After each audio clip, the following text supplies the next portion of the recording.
So who did I have a message off set off Drina saying that Anne had fallen over, causing Yeah, trouble as usual. yeah. Fighting at a railway station, I believe. Yeah. Yeah, so Up some it steps. doesn't look good. Um, David had problems, and then Drina had problems, Anne had problems, and no Margaret tonight either. That's a bit of a weird one. Actually, got trouble with the line again. Something. I don't know. I don't know. Right, okay then. Drina, any news from you this week? No, not this week. No, no. Okay. Well, I will make Andy the other Oben Führer tonight, so he can add anybody in. So Shut talking everybody about up. Yeah. Gruben Führers. Andy's mentioned he was at a conference. Oh, Claire was there. The question is, did Claire drive and did Claire treat you to a meal? No, we had a packed lunch, but she did drive. So All right, Bob, you can't have it all, can you? You know. did you hear the bit about the Paleolithic finds? Yeah, I actually Yeah. I heard that and my ears pricked up, and I just thought, first of all, where was that again? Right, it's the A66 is being widened, which runs from Penrith over to Scotch Corner, and they are on the first stage of that, which is the Penrith to Brough section, and it was in that section that they found it, and they found it's all relatively new. Some of it's only come out this week or last Right. week because they've only just started it. It's going to be running on into 2026, and they. One of the things they found was they found a pit with 5 stone tools. One was slightly broken, mainly points like spearheads and things, but that were Paleolithic. So she said, it's like I said, if I'd found one, she said it could have just been dropped, but the fact we found 5 is really quite significant in one location.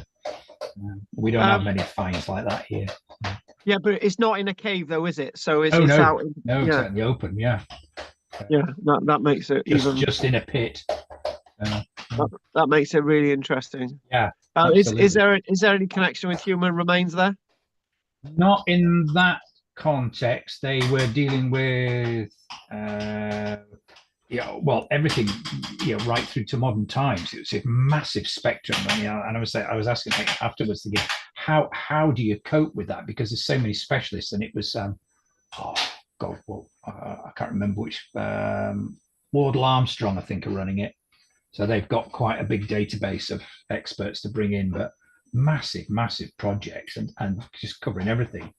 At one place they had 5 different layers of Roman alone, which was wow. somebody making pancakes there as well. Yeah, I'm actually getting that as well.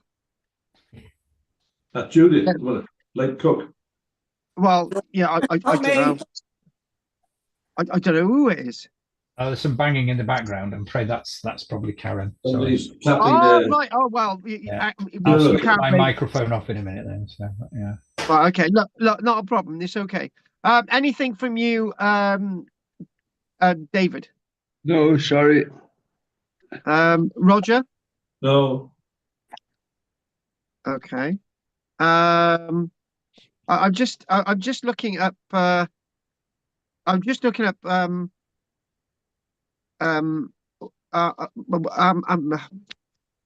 God, I'm getting tongue tied. Wardle Armstrong, and I'm just trying to work out if it is actually my old site director, Peter Wardle. That it's because I know he went up your way. I don't know if it's the same company. Anyway, I was just looking at that, but I got distracted. Yeah, I don't know. I've not done anything with them, so I don't know them at all, I'm afraid. No. What about you, Judith? Anything you'd like to tell us? No, nothing, thank you. Okay, fair enough. There's quite a lot of archaeologists working for him, I've got to be honest with you. Yeah. And all the women seem to have red hair. Right, okay then. So I do believe as well that all you guys have all paid your monies for this month. So a thank you for doing that. And let's crack on. So I don't know where I come across this, but I think it was online, and somebody was talking about this and that, and then they said, "Oh, by the way, there's this wonderful Iron Age town, which is on the same scale as Calibra Atrabatum," and I just thought, really, um, and it's extraordinary that there's this huge town in Dorset, and it could actually be associated with the abandonment of Maiden Castle. Now, lots of archaeologists may still believe that Maiden Castle was placed under siege by the to-be Roman Emperor, then General Vespasian, leading the Second Augusta Legion, in approximately AD 44. But if Maiden Castle had been abandoned 50 years earlier, it puts that into a little bit of doubt. In fact, Maiden Castle may have been abandoned 100 years BC. And it might be that Duropolis could be the replacement for Maiden Castle, an actual town. And How it far could away be was it, Carl? it could it's not far away at all. It's a place known as Winterbourne Kingston, right? Which is in the county of Dorset, right? So well we'll type that in anyway to give you an idea where exactly we're looking at. Well, actually, we may as well do that now. So if I didn't actually, I've got a map where this is, right? But it might be a good idea to actually type Winterbourne Kingston straight into Google and to sort of give you an idea of the context of the landscape, right? So I've not enthused any of you yet because I want to show you some images first, and then you'll know of the importance of this site. And I do believe that Margaret has Yep. just joined us. Yep. So Winterbourne, Okay. and it's called Kingston. Now this is where the site actually is, the site of Duropolis, right? And there, if we type in there, we go. There's Winterbourne Kingston, right? So Winterbourne Kingston, there's Bournemouth, and if we go over, I've got to find Dorchester here somewhere. Where's Dorchester? On the left, Right, left, northwest. there you go. Well, I'm glad, Roger. I'm glad we're looking at this map because there's Dorchester and there's Winterbourne west, yeah. Kingston, right? So again, Roger, what we need to do again to get context. So Dorchester, 2 miles away from Dorchester, south, you've got Maiden Castle, right? There's Winterbourne Kingston. So what I'm going to try and do is I'm going to put this in context with Calivra Atrabatum, right? So there's Winterbourne Kingston. It's massive on the map there. It's not that big. And then we lose it. If you look at Reading, hang on, we had Reading then, didn't we? Hang on, can't really get it all on. Hang on. Oh, hang on. It was going so well then, but basically it's quite some distance. Oh, hang on, there it is. Right. Okay. Anyway, so what we've got Winterbourne Kingston, and it's near Reading, right? So the point is with this is that this site itself is a major piece of archaeology, right?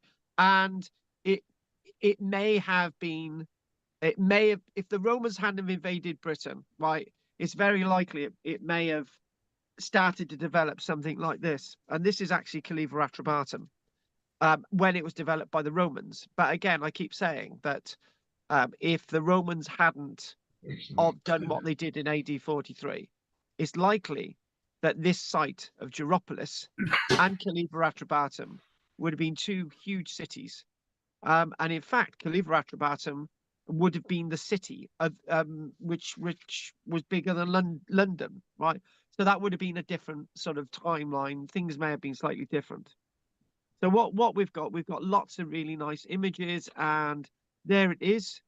There's our Duropolis. And if we go and we just move along, and we think about, look at these remains, look at the archaeology. I was just going to quickly glide past some of these images, right?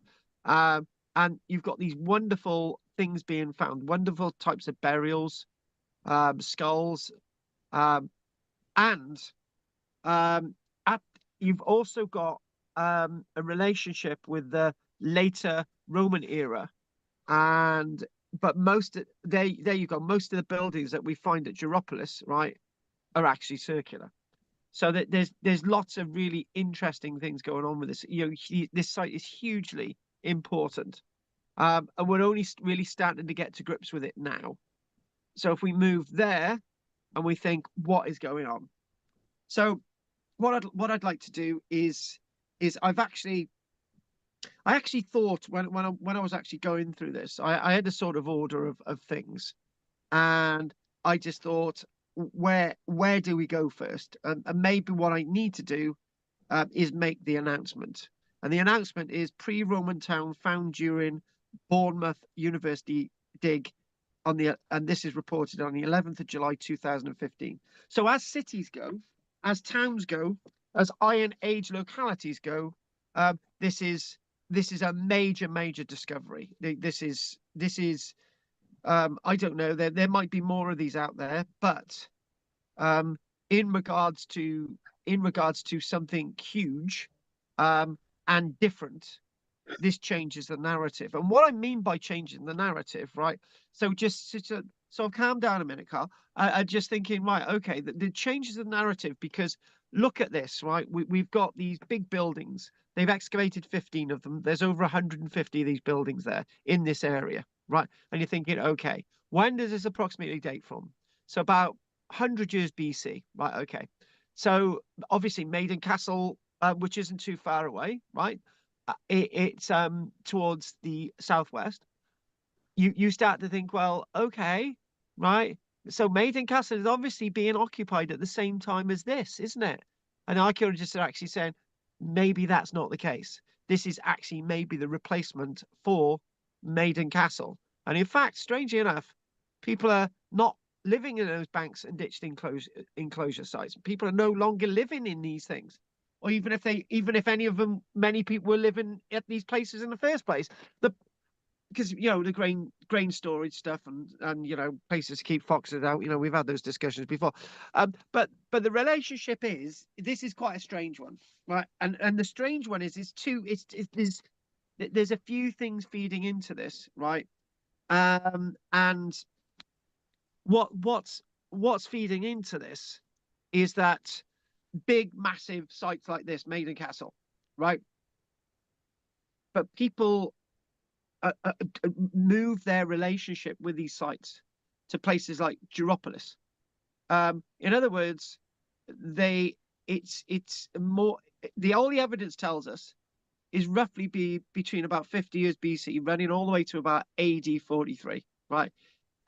Britain is so peaceful, right, that even if people are thinking, they need these hill forts and so on to defend themselves, they don't, because lots of them are being abandoned. Right. So the idea that this Celtic warring all the time and all this stuff, right, is starting to turn out to be a load of nonsense. It's what I keep saying to people when I look at the Iron Age and the Roman period. Right. Britain was very much at ease with itself. Coming up to the AD 40s. Yeah, there was the kingdom of the Atrebatan people, who were just like wanting to conquer here and there. But other than that, people in Dorset, the Duropolis, for example, didn't use these sites anymore. What they did, they used places like Duropolis. And also, there's something else that I've said there that is actually very important. And what we're going to do is we're going to show you this. Now, this is the envisaged. Okay, this is the envisaged Roman city of Calivra Atrebatum. And this is on the template of this site of Calivra Atrebatum, as we think about Epilus, as we think about Verica, as we think about Anton Commius, and all those leaders that are associated with this this city of the Atrebates, right? And you start to think, hang on a minute, right? If the Atrebates are warring all the time, why aren't they living in something like this? Why aren't they defending something like this? So therefore, maybe the Atrebates are not exactly out there raping and pillaging, conquering territories at the hilt and at the blade of a sword, right? In fact, maybe it's more of a peaceful conquest. Yeah, so I'm getting tongue-tied here. So there's lots of things that are not right when you look at the history. Things that are not really coming together as they used to. So if I want to clarify this, right, people are living in places like Cariva Atrebatum, Duropolis towards AD 43. They're not living in these places. Duropolis and Cariva Atrebatum is going to be easily attacked if you wanted to attack it, but people are living there and they're able to live there without being butchered and killed, right? They've abandoned these places. What does that tell you? It doesn't need me to tell you. You can understand that it's a very peaceful world of Iron Age Britain, right? So they're not always warring. In fact, they're probably not warring much at all. Look at the coins. What do they tell you? All the things that we've been looking at with that. Now, there's something else. There's another reason why I wanted to look at Duropolis, right? You may see it, but I'm not going to spell it out yet. But it might be that women are proven at Duropolis to be the leaders of society in Iron Age Britain. And if I want to paraphrase that, I'll just spit it out there, right? The scientific evidence tells us that women inherit the estates. Women are the ones in charge. Men have got to come to women to match with them, right? To form relationships. It's not the women looking for the men, it's the men looking for the women, and then the women are the ones wearing the trousers. I may have mentioned this with Cartman last week with the Brigantes. We mentioned this with the Iceni Queen, Prasutagus' wife, Boudica. So many things when we look at Iron Age Britain are not like they used to be. Not what we were taught in school, for example. So let's see what the first article today tells us about this site known as Duropolis. There's the spelling. In fact, I think I've seen it spelled Durupolis,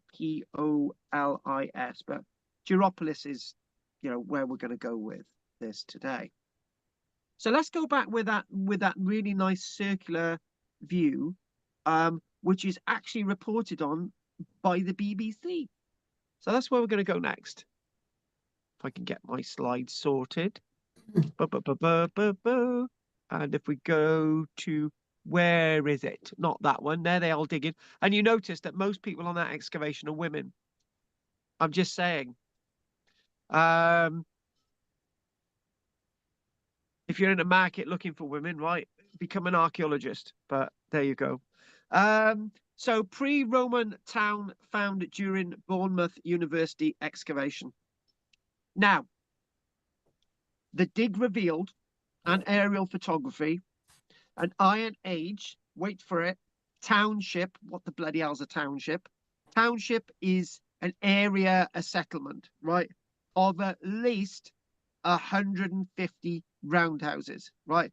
So if we equate to 10 people per roundhouse, that's 1,500 people, which is bigger than the population of Arnside.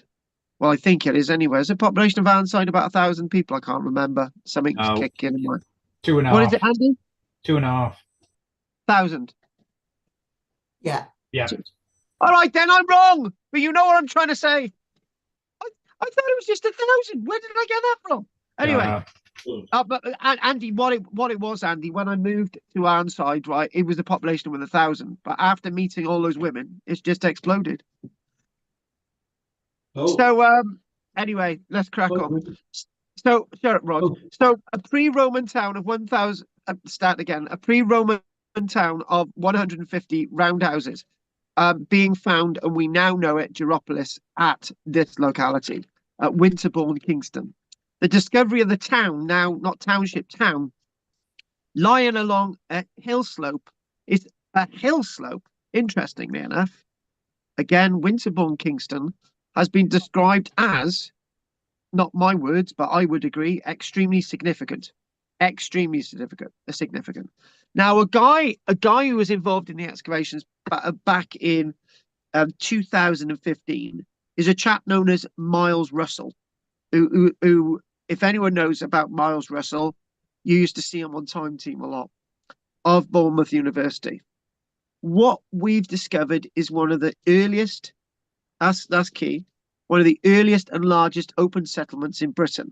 Did we say open settlements? Basically, what that means, there ain't these big banks and ditches around it.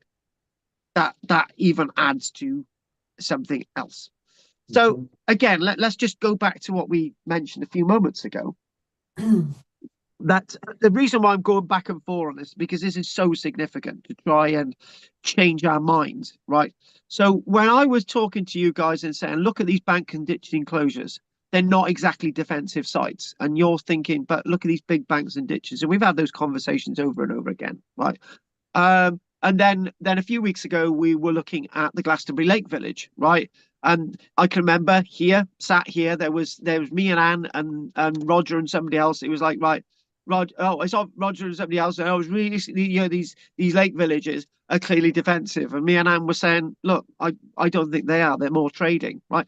So, Roger, what happens now, Roger, is that when you put something like this into the mix, right, there isn't the warring and killing, raping and pillaging, because these settlements, these sites, these towns, these townships, they're open settlements, very, very large, and they ain't killing, raping and pillaging, because this is a normal, everyday settlement which is running very peaceably. There you go. So it is hoped the finds will show how, and they still do now. I've got another report from 2022, and another report from 2024. If we get to that one. So what we're seeing is this life before the Roman invasion. You know, this key thing, this key dynamic. Let's just show you something rather another one of those slides. Hang on a minute. If we can go to there, I like that one. Look at that, nice.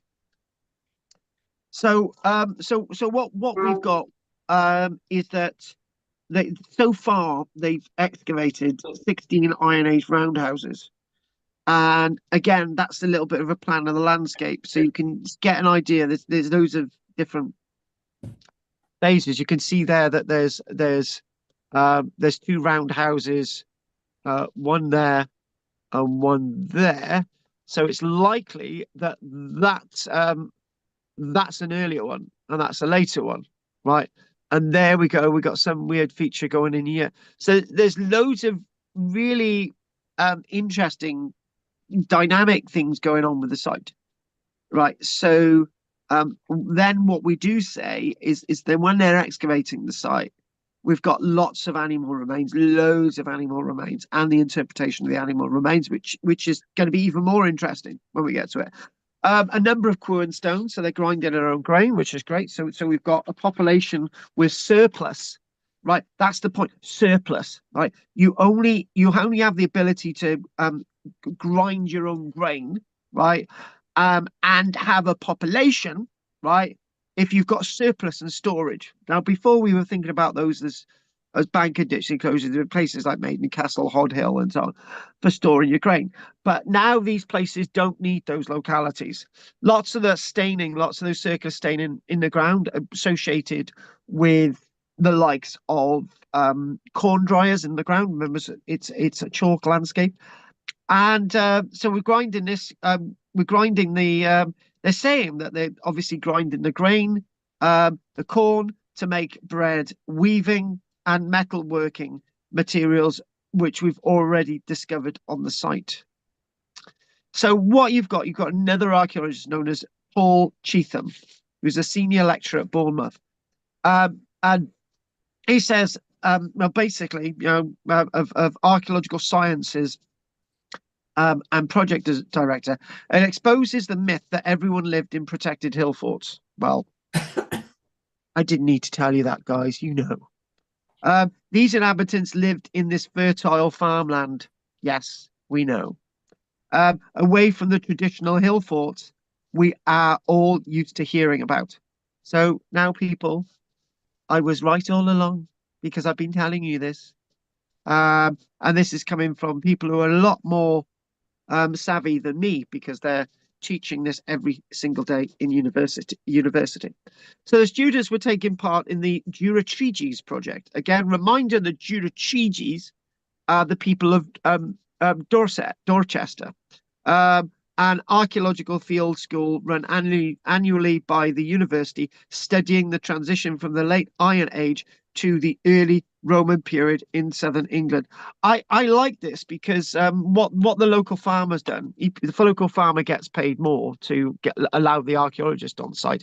And I can tell you why I know that, because what we've got there, this image, this is the previous year's excavation, right? And they basically said to the farmer, right, farmer Palmer, they said, look, we'll give you £1,000, don't plow it, right, and we'll just come back the following year and excavate it, right? Tell you what, I would like that. Farmers make a lot more money out of archaeologists coming back than they would ever do grain. Jeremy Clarkson, there you go, eat your ass out. So what we're going to do now, we're going to give a little bit of an overview of this, sort of little bit of a step back, just still not that sort of in depth and stressful. So Duropolis is the name. This massively important site, and here's something that you might struggle with, people. It's believed to be the remains of the first planned town in Britain. And the reason I say you guys might struggle with it, because I'm struggling with it myself. When we use the word planned, we always think of, okay, let's go back to school.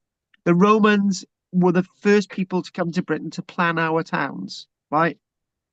They weren't. Okay? They weren't. We were doing it before the Romans.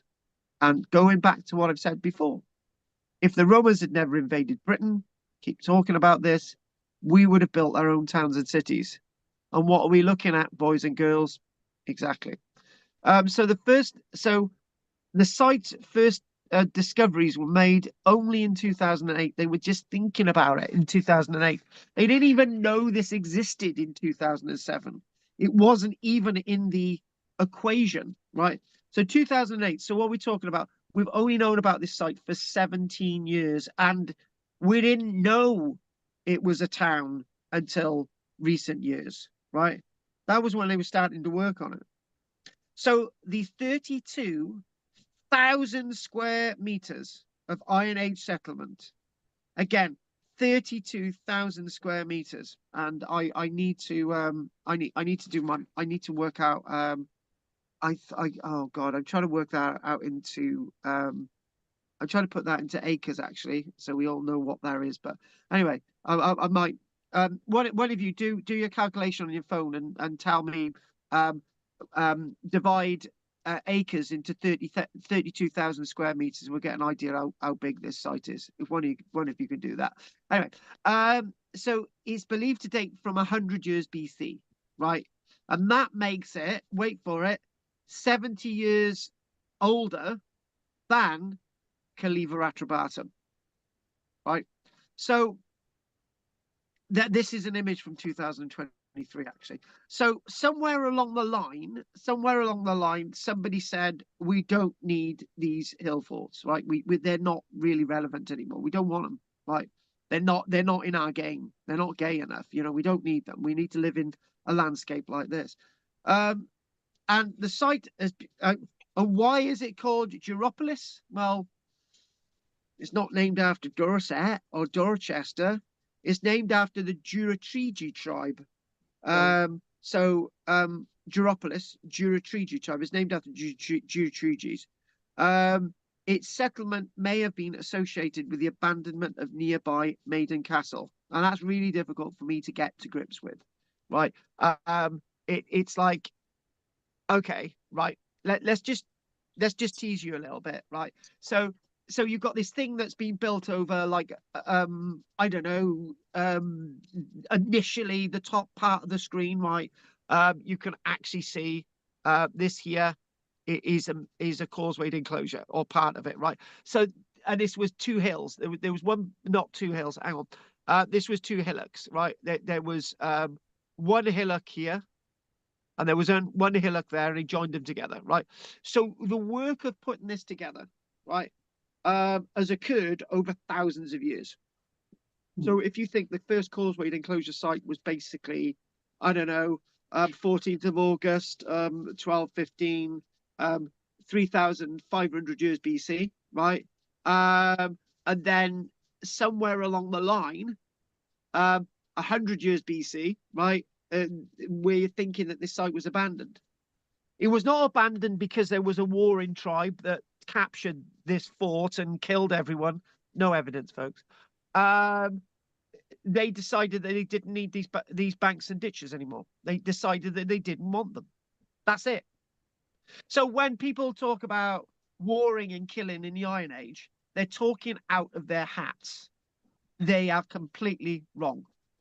And I will challenge anyone to tell me anything different, because the evidence is telling us that these were redundant. They were not used. And the other thing as well, folks, right, is when archaeologists turn around and say, do you know when we did the vitrified fort the other week, right? Was that last week anyway?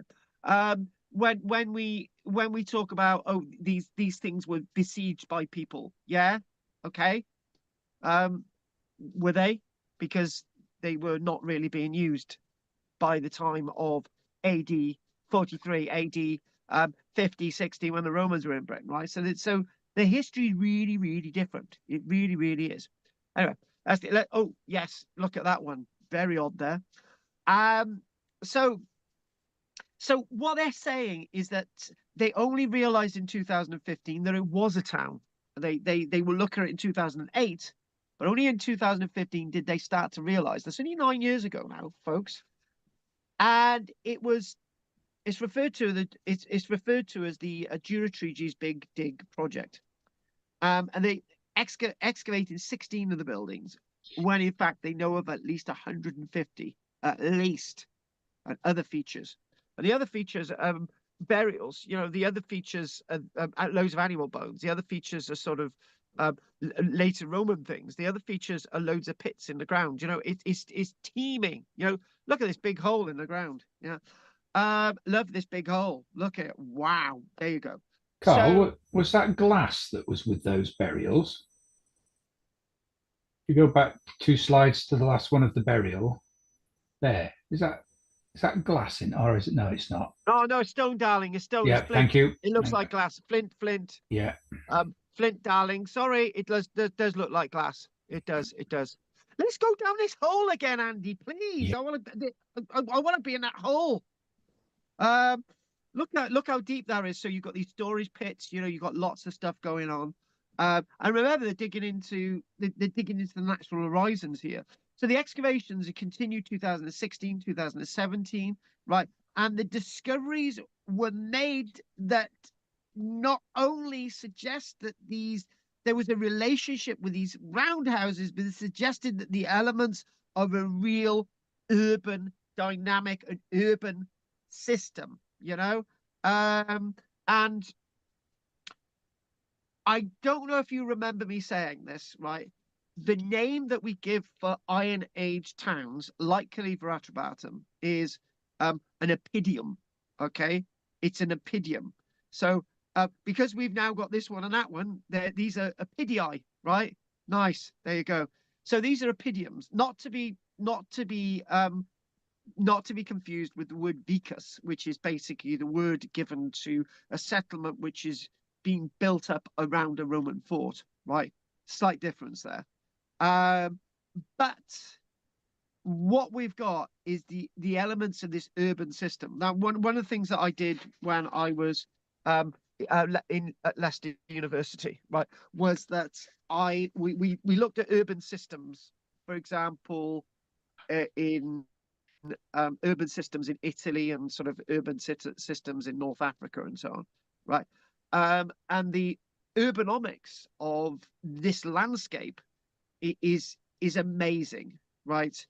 And what they've got, what they've tried to really do, is that they've really tried to sort of understand this within itself, where these, it's almost as if these were little miniature farmsteads, properties within within an overall urban landscape. So in other words, like today, you've got a house, you've got a garden, remember that thing that we did, Judith, the boundary, the boundary, the wall around it, that sort of the ditch, that the ditch, this is our bit of where we live, so that's, so those things people are thinking and sort of developing that sort of raison d'etre, that sort of dynamic. And then we're thinking about these types of burials, not that one, sort of crouchy like burials, okay, sort of crouch burials, clearly a crouch burial there.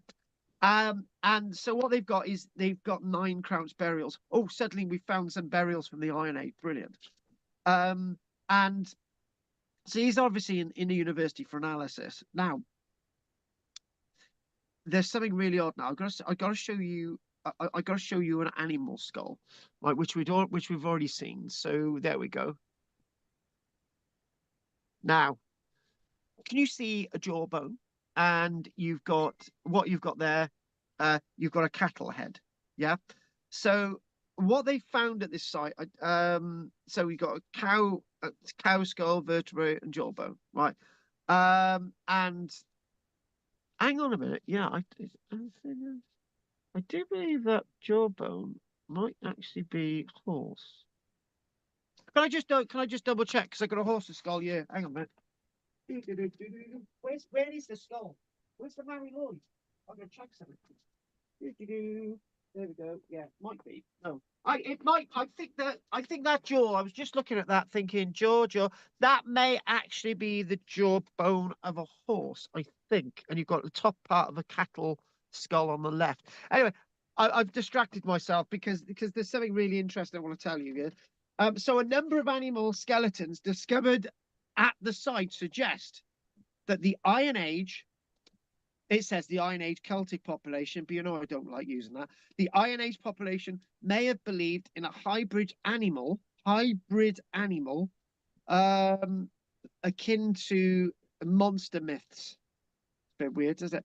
Monster myths from Mesopotamia, ancient Greece, and Egypt. What we mean by this is that they've hybrid animals, like a chimera. So the bone finds which appear to have been deliberately arranged include a 2-headed hybrid with a sheep's skull at the front and a bull's at the rear, along with a horse with a cow's horn sticking into its forehead. Don't ask, folks, right? But this is what the archaeologists have been interpreting. So what we've got is that these people at Duropolis buried their animals, and they rearranged them in the ground, which I believe is really, really interesting and really, really strange, to be honest with you. So what I'd like to do now is that we've got a few things that I want us still to do, right? And then we've got to chuck in the women element as well, right? But we'll see if we can get to that.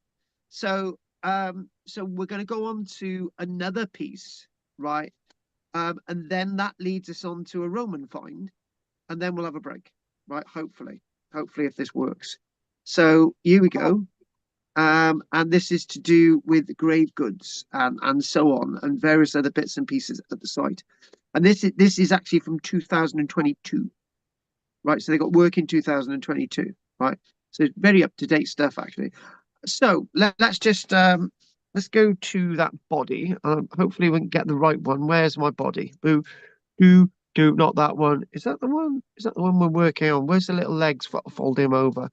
Hang on, we've got loads of bodies. Have I got the right? Oh, there we go. That's the right one. That could even be Claire on the left, Andy. Duropolis, Dorset, Iron Age settlement. So what we've got is 2022.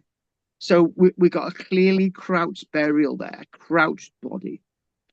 And this time not 9 burials, but this is 5. And the remains of 5 inhabitants of a pre-Roman settlement have been unearthed during fairly recent excavations. And just a reminder, the Durotriges tribe are the ones in the frame. And what we know about the Durotriges is they were great traders. They were massively independent. Where they produced their own coins. They were periphery coin issuing people. So more silver coins and more sort of bronzy type coins than gold. But they did, gold coins here and there. Oh, and also a tin ones as well. We mentioned that the other week. So archaeologist Dr. Miles Russell, now we're getting an insight into lifestyle. So now what we had just a few moments ago, we've got sort of this urban sort of landscape. We've got buildings and so on. So now we've got an insight into their lifestyles. We're looking at the bodies and how all that sort of runs out and develops. And I got to be honest with you, folks, if you should look out for news of this excavation because it is ongoing, right? And I know Roger goes back and forth there with Jill, don't you, Roger? So that landscape, I think, relatives, isn't it? Yeah. So look out for this, Rog. It's if you all you need to remember is type in when are the next excavations at Winterbourne, Kingston. That's it. You might get there. If you do, Rog. I nearly went there once, thinking there was something historical to see. Very vague idea from something I read somewhere, and left it. Well, I should have gone there. You should have gone, Rog. Blimey hell. One of those things. That's life. Roger. It's like the woman that got away. You got Jill instead. So there we go. Yeah, there you go. Yeah, there you go, Ross. Oh. So Durotriges tribe, this is a bustling farming settlement. Bustling, They're not talking about 150 roundhouses now. They're talking about, wait for it, hundreds of roundhouses. So in other words, Roger, I can claim that I was right all along, because maybe this was the size of the population of modern day Arnside at 2,500. Thanks, Andy. So what we've got is, when they're excavating now, we're getting grave goods, right? We're getting a nice little gentle picture of this sort of world. So during the latest excavation, which was in 2022, the 5 excavations there were found in oval pits in a crouched position. There you go. Oval pit is oval. There you go. And the grave goods themselves, we're finding a whole range of grave goods. Evidence of joints of meat, pottery bowls with drinks, statues associated with the Lloyd George, foodstuffs for the afterlife. There is a real sense of a life after death, and they are giving their deceased a method of going on to another place. It's sort of easing that on to another place. Joe, the word guilt came into my head then. When they were burying items with people for the afterlife. Is it to do with guilt? Sort of feel a bit guilty they've gone, so we'll give them something. Anyway, I just thought that. So anyway, these storage pits, because we had an image earlier on, didn't we? And of these 2 ladies down a pit. Right, so I'm going to get to that image in a minute. Not just this one. This is a burial. So if we go to, where's that one with the pit? Pit. Is it there? There it is. This is interesting, right? It doesn't actually explain on the caption what's going on there, right? So some of these storage pits are up to 2 meters deep. Yes, from the surface horizon. And then the surface horizon is the archaeology. And then you're digging down to that. It depends on which you want to interpret around. Also, so what they did is, after they dug these pits out and they'd used them for storage, when they're sealing them, when they're ending the pits, when they're closing the life of the pit, it's seemingly that there's ritualistic animal sacrifices. And one of them, there's the remains of a horse found in one of the pits, right? You know, so it's a very, and this is another thing that we've got to think about the Iron Age, right? They talk about sacrifice, don't they? Right? You're not going to sacrifice a perfectly healthy horse or a perfectly healthy sheep, right, or a cow, right? It's likely that one has just died and you're going to put it in a pit. Makes sense. So what we're finding is a whole range of Iron Age settlement activity, roundhouses, storage pits, but also the debris associated with everyday life and religion too. Religion, okay, we've got to chuck that in there. There is a whole range of pottery, which has given us an insight into lifestyles here in the Iron Age. This is Miles Russell again, yeah. And he says 2,500 years ago, you'd have had hundreds of people living up here. It's a real density of occupation. So what they're saying is that the settlement was swinging, not 100 years BC, right, but well before that, and it was swinging up until the birth of Jesus Christ and beyond. And if he's writing what he's saying, people were living at this site at the same time that they were using these hill forts. So that can only mean one thing. The hill forts are used for storage, they're used for status, and certainly not for people living, because they were living at places like this. So we've got a little bit to go still. What I'd like to do, as promised, right? Those very much interested in the Romans, for example, right? We mentioned a little bit about the Romans a minute, right? Because it's not far away, right? It's a site known as Puddle Town, right, where they've actually found some Roman remains, right? And this is rather interesting, right? So let's look at Puddle Town, and isn't that a great name? I can't do it in my daily series about the Romans because it's got to be Roman remains above the surface, right? So where's my Puddle Town mosaic? Not that one. Hang on. Where's my mosaics? There. Go for it. Puddle Town mosaic. Isn't that great?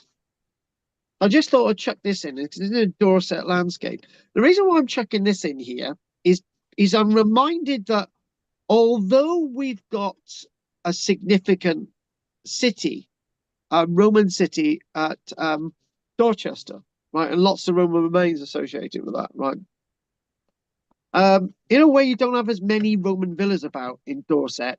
You know, if you compare it with Wiltshire, for example, which is a bit northeast. So this is they found two mosaics at this site at Puddle Town, and you've got a swastika mosaic discovered on the site. So here we go. This was associated with the development. It says work is due to begin on unearthing two mosaics discovered at the site of a Roman villa in Dorset. The first signs of the mosaics were spotted last year at the site near Puddle Town, which is being excavated by volunteers. Isn't that so great? And then the East Dorset Antiquarian Society say we're very fortunate this has survived so well. And the mosaics, which are due to be fully uncovered, are thought to be part of a corridor pavement of a room floor. So it's only part of a bigger mosaic. So archaeological studies of the area revealed a really, really interesting Roman villa, and with mosaics.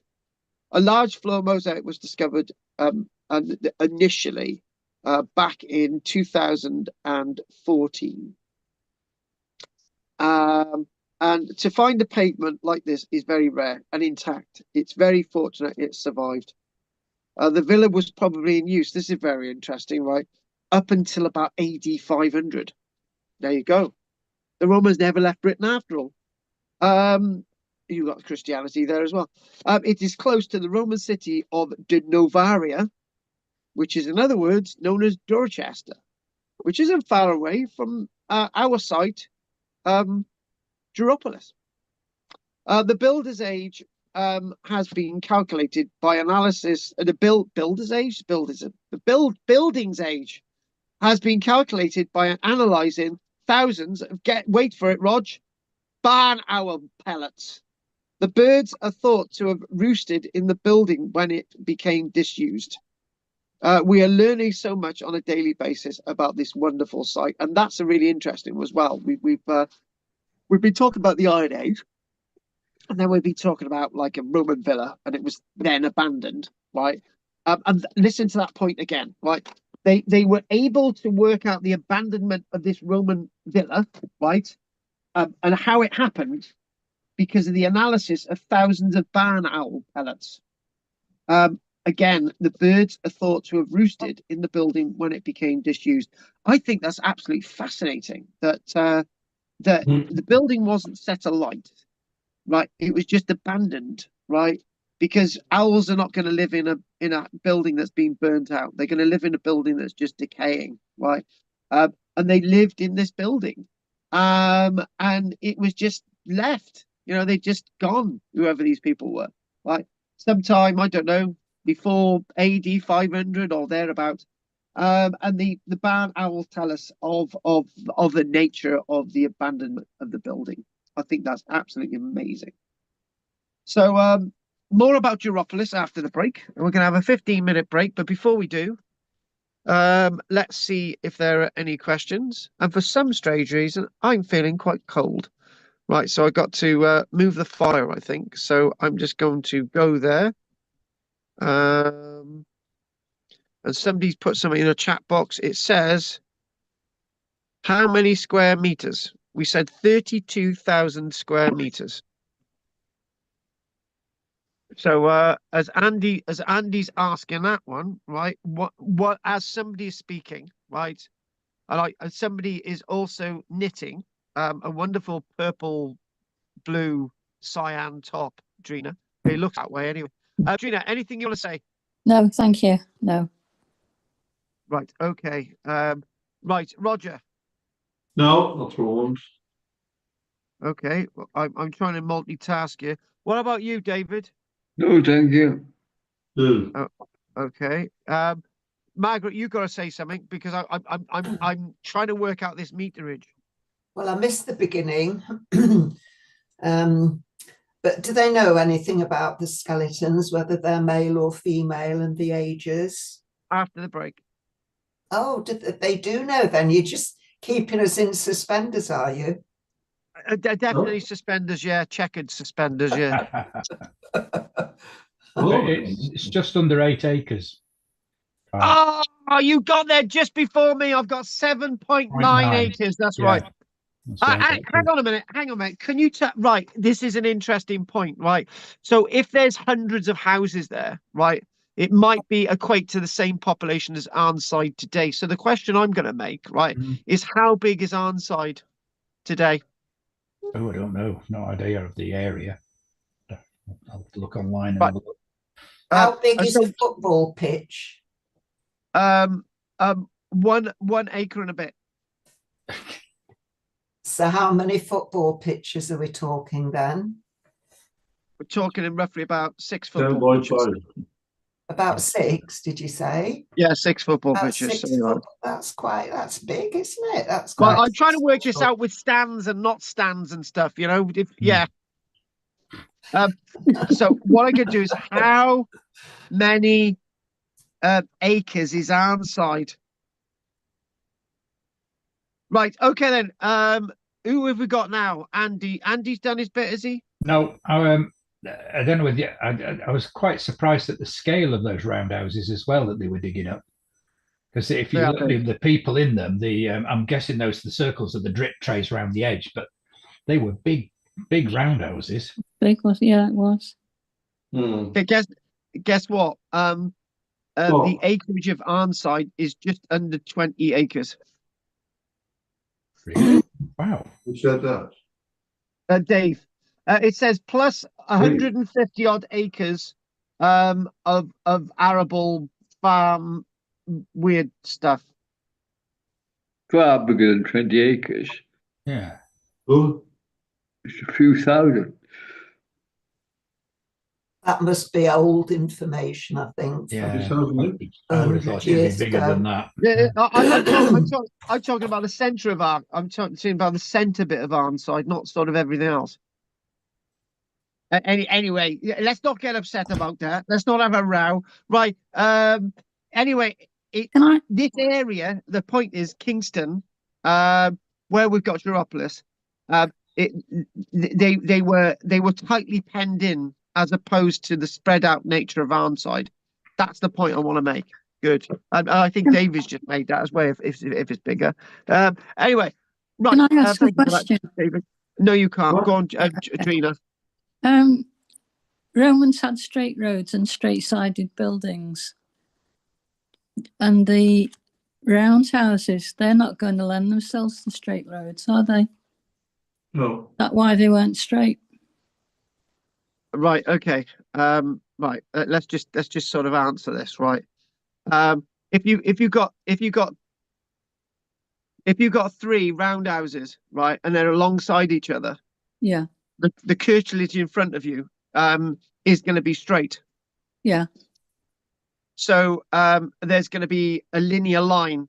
Right? So you've got an entrance facing this way. You've got another building with an entrance facing this way, and if they're gone on the same alignment, that's going to create a linear alignment, right? So that's going to happen. When again, my Tim Ingold is coming in, and we're thinking about the Romans and stuff. The Roman roads.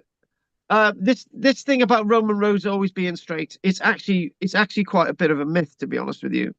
And usually when you do look at Roman roads, and you look at the writer Magaret, who was actually visited all the Roman roads in Britain, he wrote a book that I've got called Magaret's Roman Books and Roman Roads.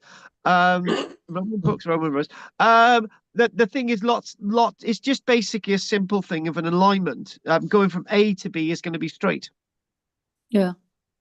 So most roads in Britain are not Roman. They started off as earlier trackways.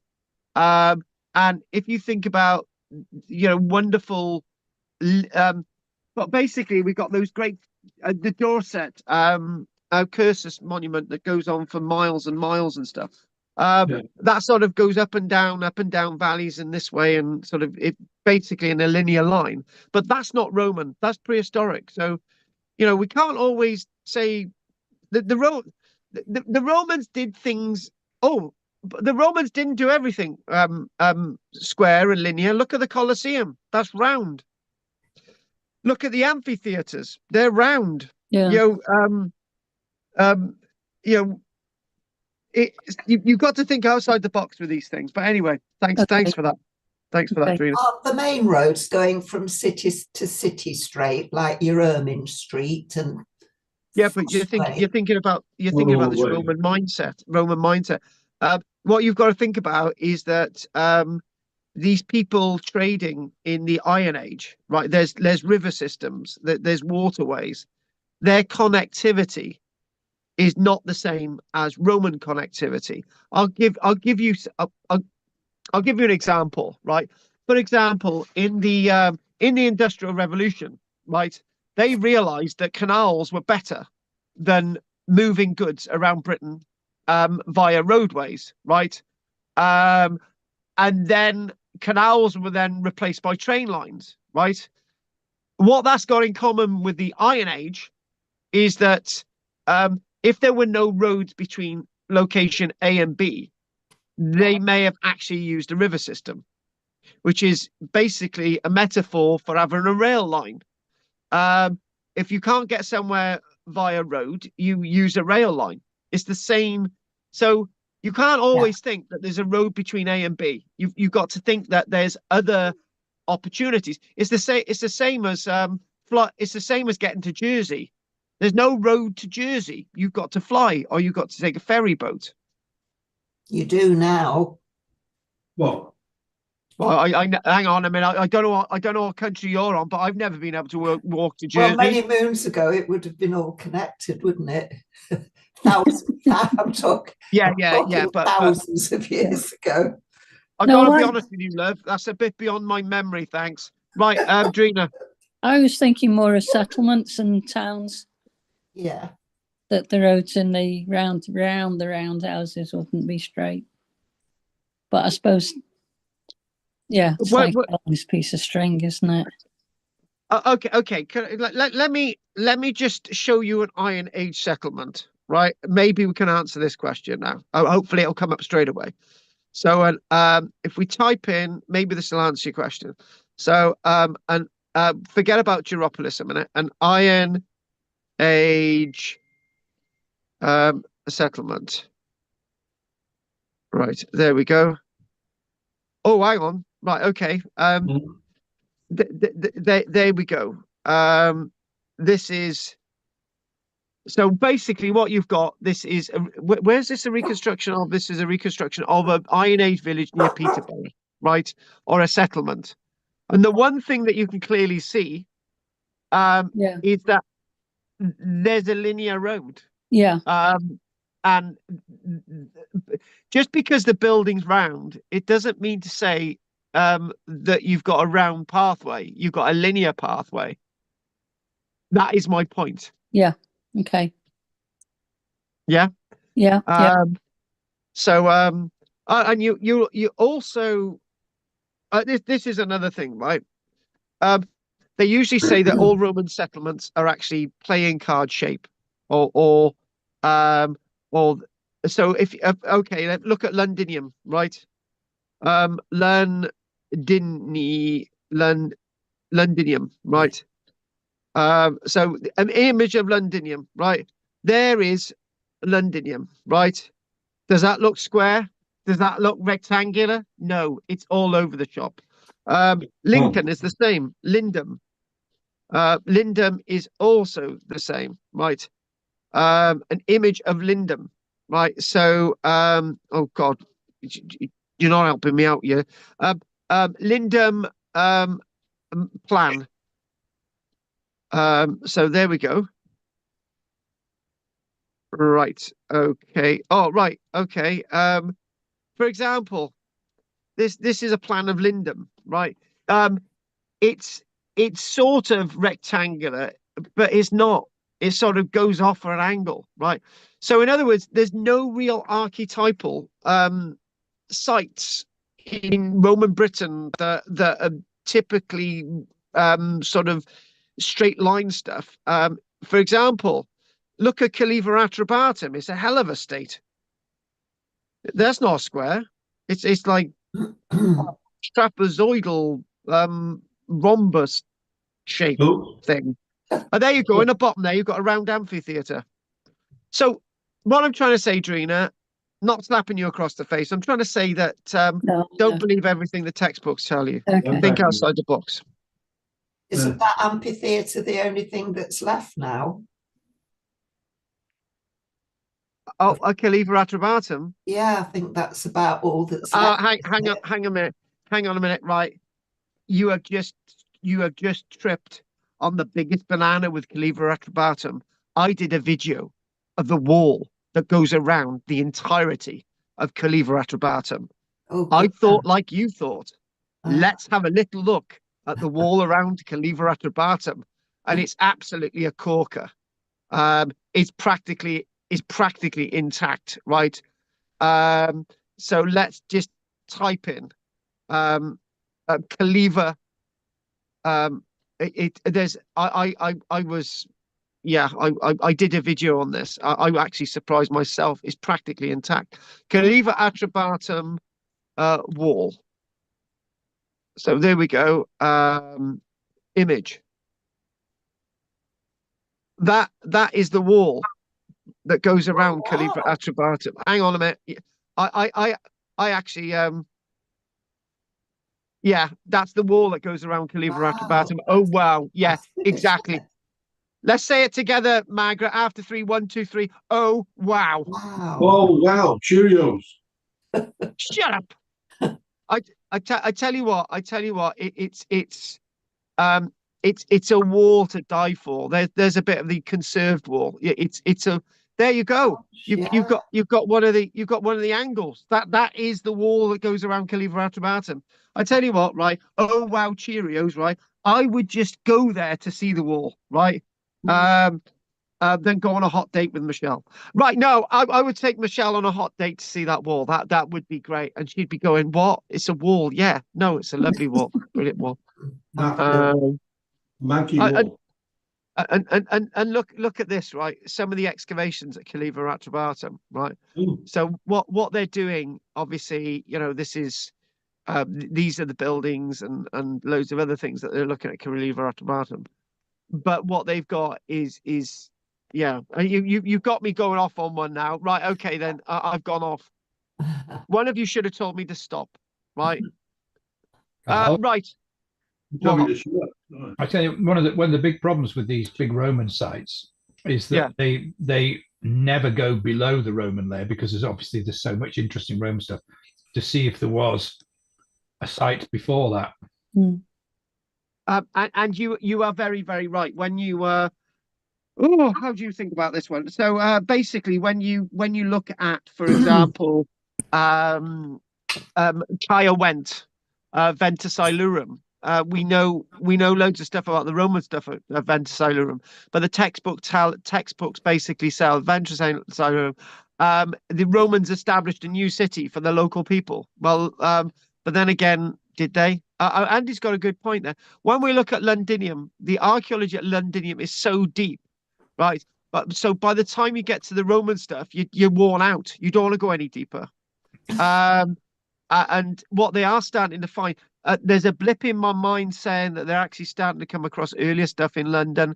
Right, it was not just founded by the Romans, there was something else going on there, babes. So we're just flowing. By the way, I got my other live show on Saturday, right? So what we've decided, we've decided to cut the entire cast on stage, and we've decided to bring a new actor in, right? Who knows me to be an absolute nut job. My daughter's going to be on stage with me. It's brilliant. Oh, great. Oh, how many you have on stage then? 10.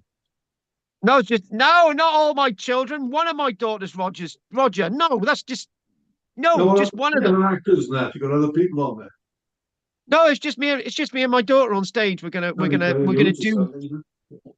just do, and she's gonna disappear, and suddenly a Mary Lloyd comes on a horse's head. It's gonna be great. I thought you said you're not doing that this time. What we're gonna do? I want to have the Mary Lloyd coming on, and I want to talk about it rather than doing what we did in Lampeter, right? I'm just going to say, oh my God, we've got the Mary Lloyd. I want to tell you a bit about the Mary Lloyd, and the Mary Lloyd's going to be there. I'm going to be talking to the Mary Lloyd, right? And that's what we're going to do. That's what we're going to be doing. It's different. I used to carry one. Yeah. You carry me a headache, Roger. Hang on, hang on, Rog. You used to have a relationship with a Mary Lloyd. It's a carry it. Rog, so Roger embodied the Mary Lloyd, right? There you go. Right, okay. By the way, we haven't listened to Fraggle yet. Frags. And get the jaw clacking. That's the way. Yeah. Yeah, ours clacks. Fraggle, do you want to say anything? No, thank you. I think everybody else has said everything. He's in the dark again. Well, Fraggle and Anne are going to be staying together in Chepstow, apparently. I'd already booked. When Anne contacted me, I'd already booked, but I've got a feeling we will be staying in the same place. Where are you staying? Oh my God. Yeah, well, the Coach and Horses. Oh, right, that's where she's staying, yeah. Yeah, I can't remember. I can't remember where I'm staying, but it does ring a bell, so I'll check it tomorrow. But I think it's the same place. Oh, but by the way, we I'm going off on one. We did some filming on Saturday for our apocalyptic series, which is Wildfire Outbreak UK, and it was absolutely unbelievable. The footage that we've now got with the new camera equipment puts anything that I've ever done on a back burner. It is so unbelievable. And the reason why I'm mentioning that is that we're gonna have a film made of the Chepstow live show, and you guys will be able to see it with Fraggle in the audience. Good, good. I might have to go in disguise then. I'll dress up like a whore. It Make just sure you got your best dress on. Yeah. so Okay, you I'll see, give I haven't got you- any dresses. I got them all. Right, okay, we're going to take a break now. We'll be back. Yeah. Okey-doke. We'll be back in On a the spot. Right. Oh.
Ooh.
How are you, David?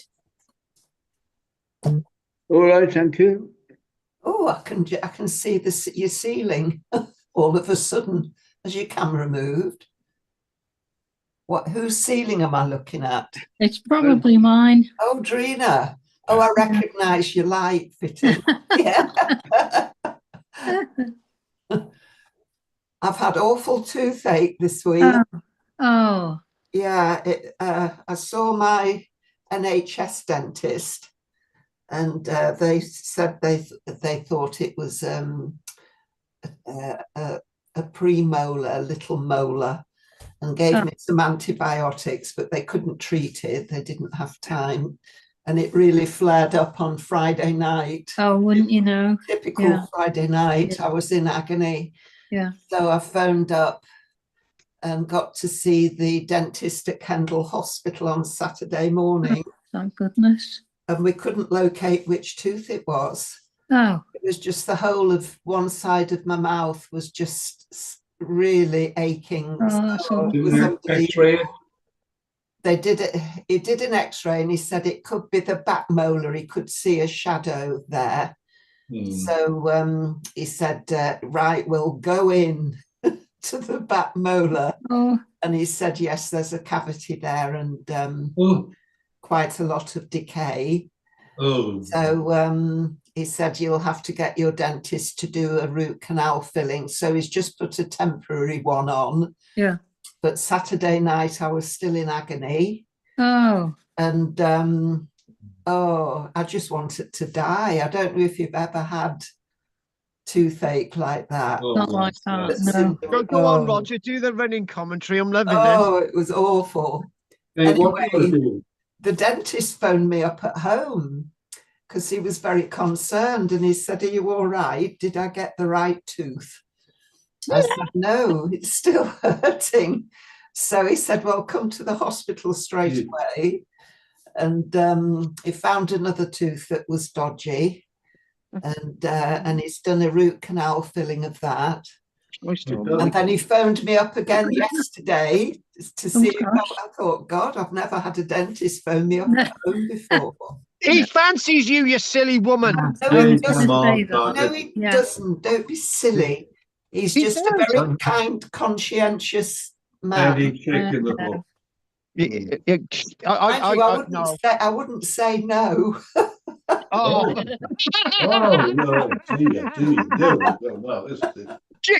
bloody hell.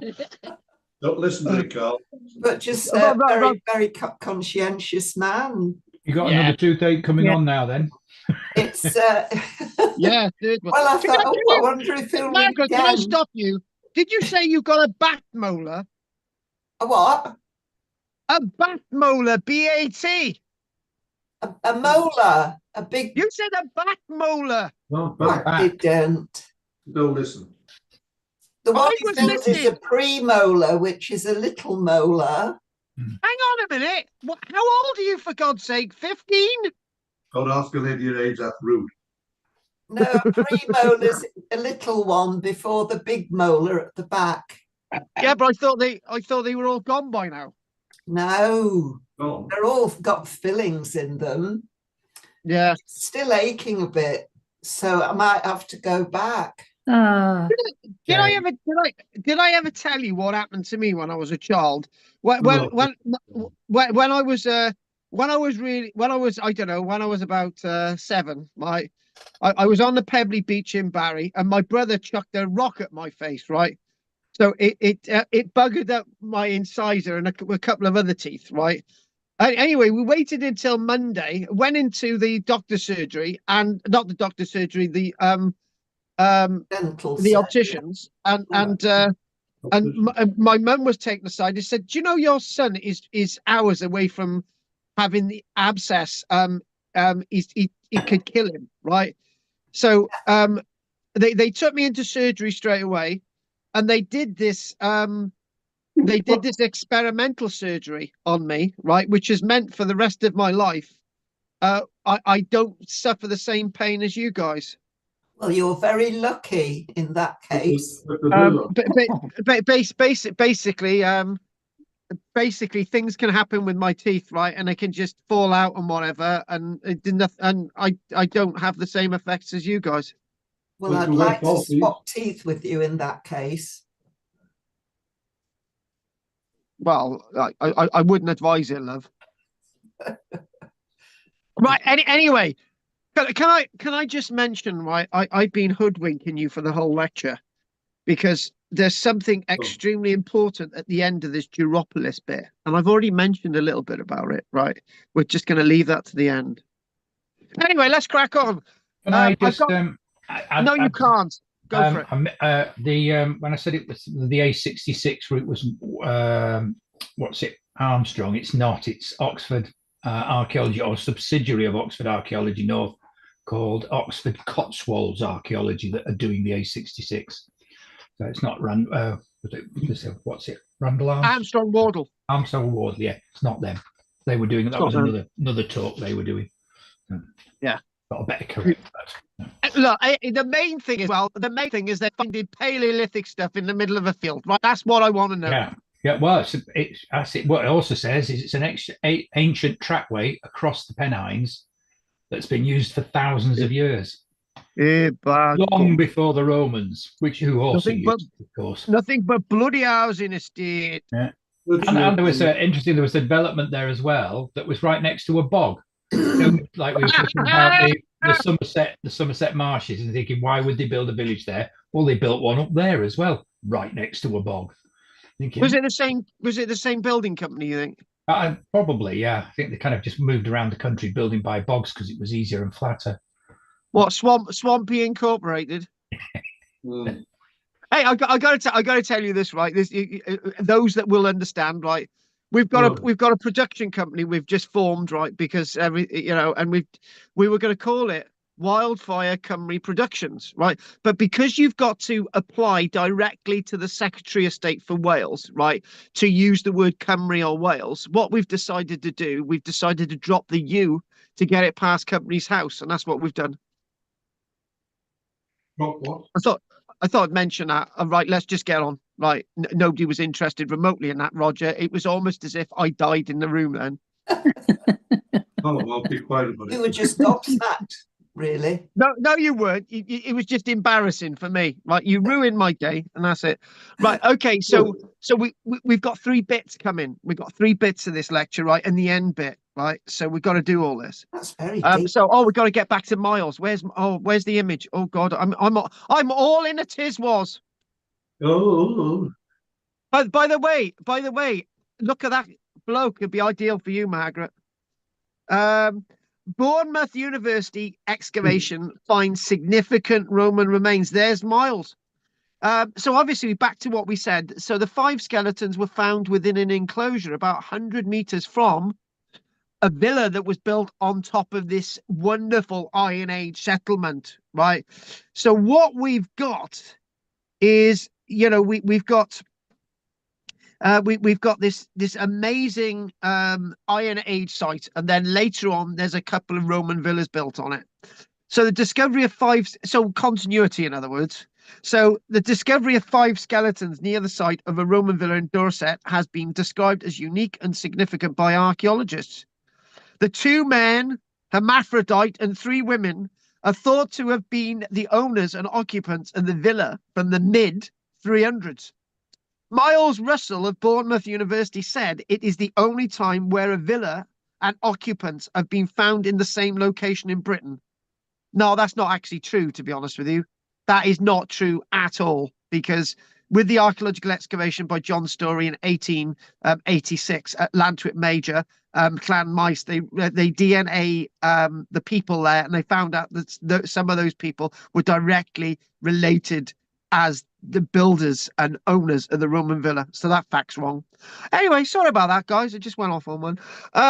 So don't try and catch me out on that one. So the humans are thought to be 3 generations of the same family. You remember that mechanics? Every generation blames the one before.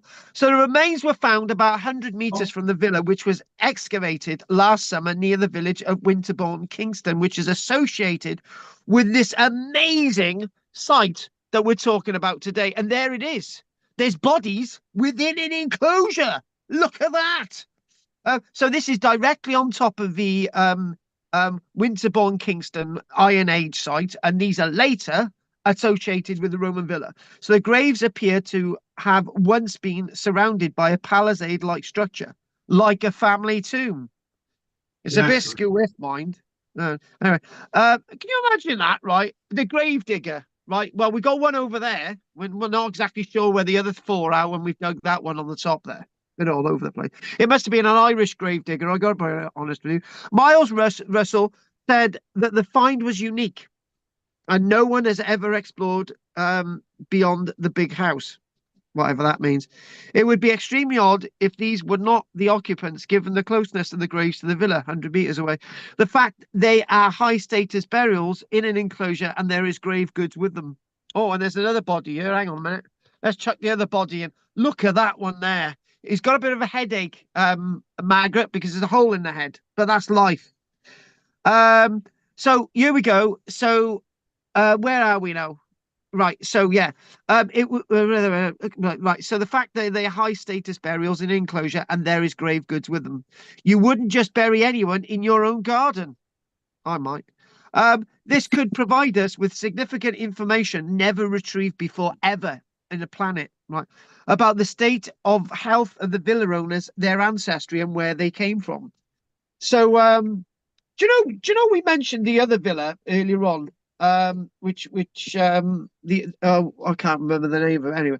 And we mentioned that there was owls pellets on the floor, right? And obviously the site had been abandoned.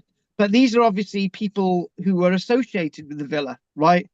So one of the big questions is whether the villas in the southwest were owned by Britons who have become Roman or owned by people from another part of the empire who have come to exploit an underdeveloped rural area. So this is absolutely amazing stuff. This is. Can I just say one thing, Andy? Right? Do you know what Andy? Do you know I've one of my studies with the University of Leicester was looking at Roman villas across the Roman Empire, like in Italy and sort of France and so on. And it's now I'm starting to think recently, why were the Roman villas abandoned? Why did people stop using Roman villas? They didn't stop using Roman villas in Britain, right? They stopped using Roman villas across the entire Roman Empire. They just sort of stopped using them altogether. It was just really weird that.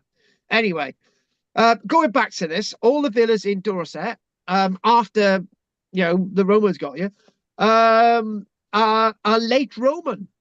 And our finds should tell us more about what life was like in this period. So that's really, really weird, Rog, because what we've got, Rog, I know you're there, Rog, is that we've got this Iron Age site, and maybe the Iron Age site continued in use as a little miniature town, whilst within the Roman world, the Roman occupation. And then later on, the town seemingly abandoned, and there was little villas associated with it. You never know. So anyway, back to this again. So you've got a palisade around the outside, family tomb. They're saying we are looking at the rural elite of late Roman Britain living through the economic collapse that took place during this period. These remains will shed light on the final stages of the golden age of the Roman Britain. I think there's a song there, isn't there? But I'm not going to sing it. Anyway, so we've got 2 bits left tonight, right? The absolutely blow me away, which came out in January 2025. In fact, the information I'm going to give you at the end tonight, right, is so new, right? My love for Roger has never aged. Oh.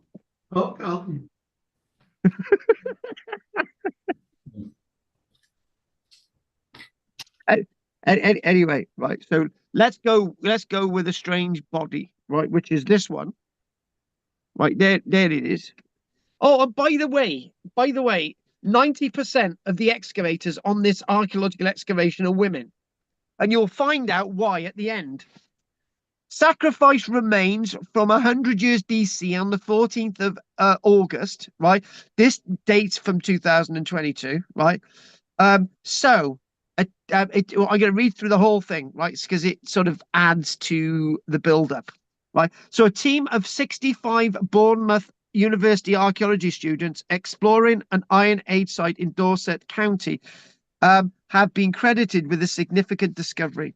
While excavating in a location dubbed Duropolis, near the village of Winterbourne, Kingston, they found human and animal skeletons buried in deep pits that had originally been dug to store grain. So in other words, we mentioned that earlier on. So what they're digging these pits to store grain, and then eventually they put bodies in them, right? Which is not what would happen in a Roman town, but obviously in an Iron Age town it would. So basically you've stored the grain in there, And then you're putting a loved one who's passed away in the grain pit. So in other words, they hold the same importance as the grain that had been in there. Grain gives life, right? So you put a body of a loved one in the pit that had formerly stored life, and you can sort of get the wonderful link there. So Dorset, when you're looking at this site now, the site is being extensively investigated and positively identified as the equivalent of a residential neighborhood. And this is associated with a large settlement. And obviously, we now know that the dates are before 100 years BC. Student and professional archaeologists working at the site have unearthed the ruins of many roundhouses, typical dwellings in the Iron Age. Here we go. This is a nice quote. So let's read this out. Sites across Dorset in the late Iron Age are unique because the communities here buried their dead in defined cemeteries. Elsewhere in the country, they would have been cremated or placed in rivers, but in Dorset, it seems they did things rather differently. So again, you're looking at this amazing site, and you're looking at these graves. Duropolis and urban sprawl in the Iron Age, inside the freshly excavated pits, the archaeological students have dug out a number of skeletons. And some of them are buried in like this, deliberately positioning of the bodies would be specific to the relationship of the grain that had formerly been in these pits.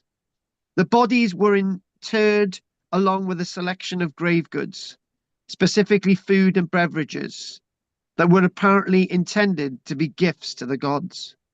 The food consisted of meat from a variety of animals, and that's an interesting a variety of animals, not just from cattle, right?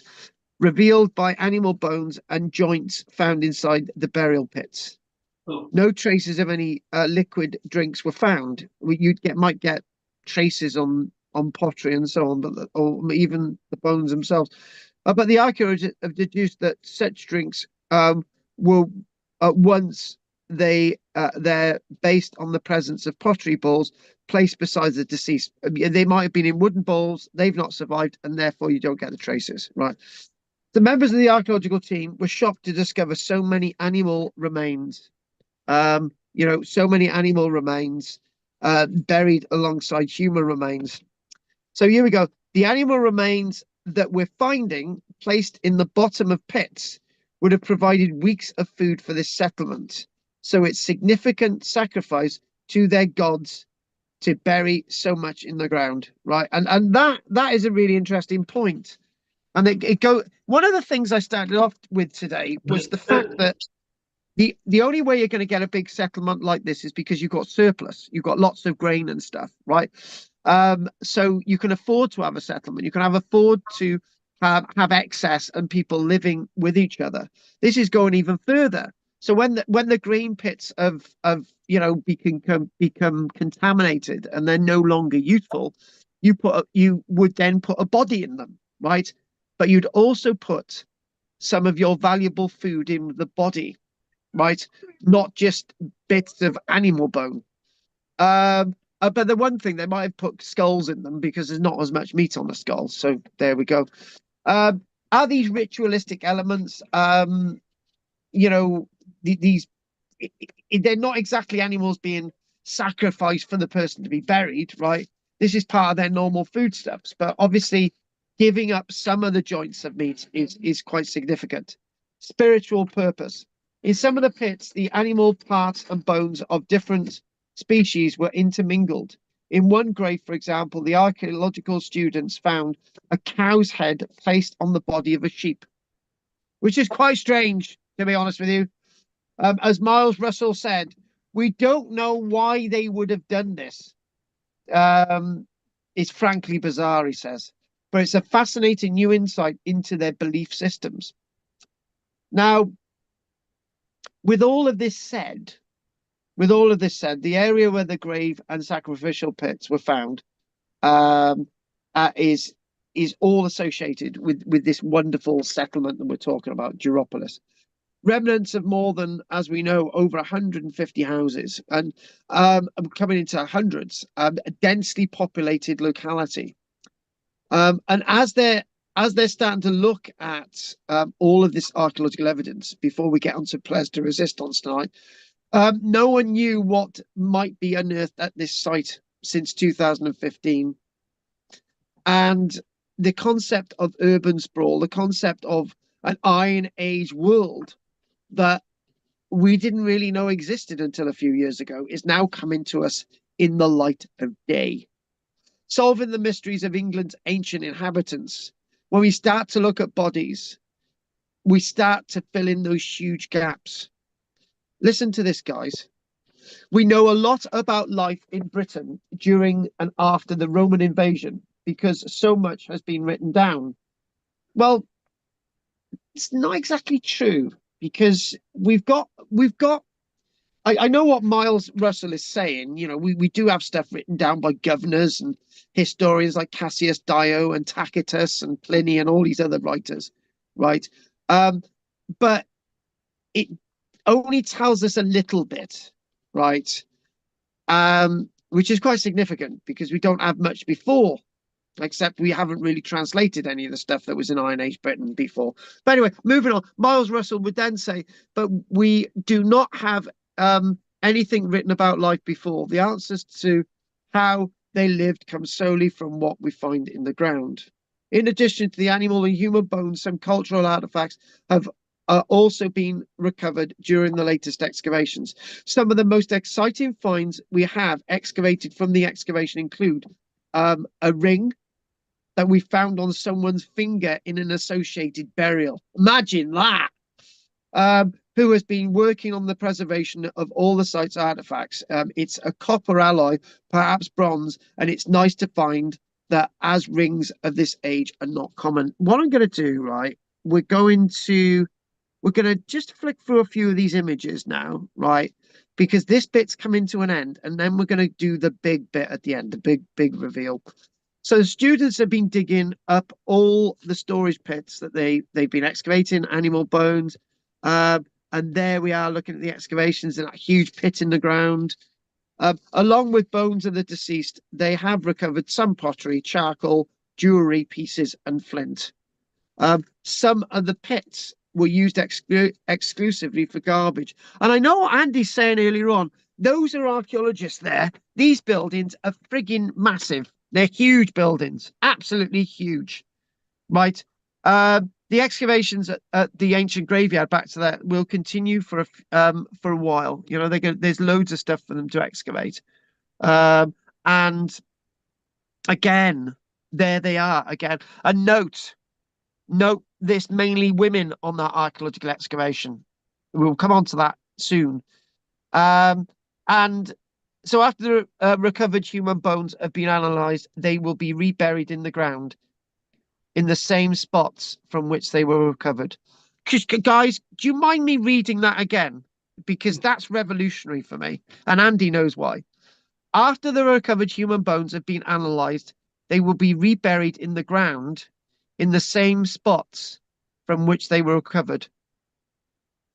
Do you know what? That means a lot to me, and his hair's gone up on the back of my neck, because it's taken a long time for archaeologists to say that. Excavating a set of human remains and reburying those human remains from where they came from, so they get to have that closure from where they were buried. I think that is absolutely unbelievable. That does mean a lot to me. It really, really does. Be controversial a lot.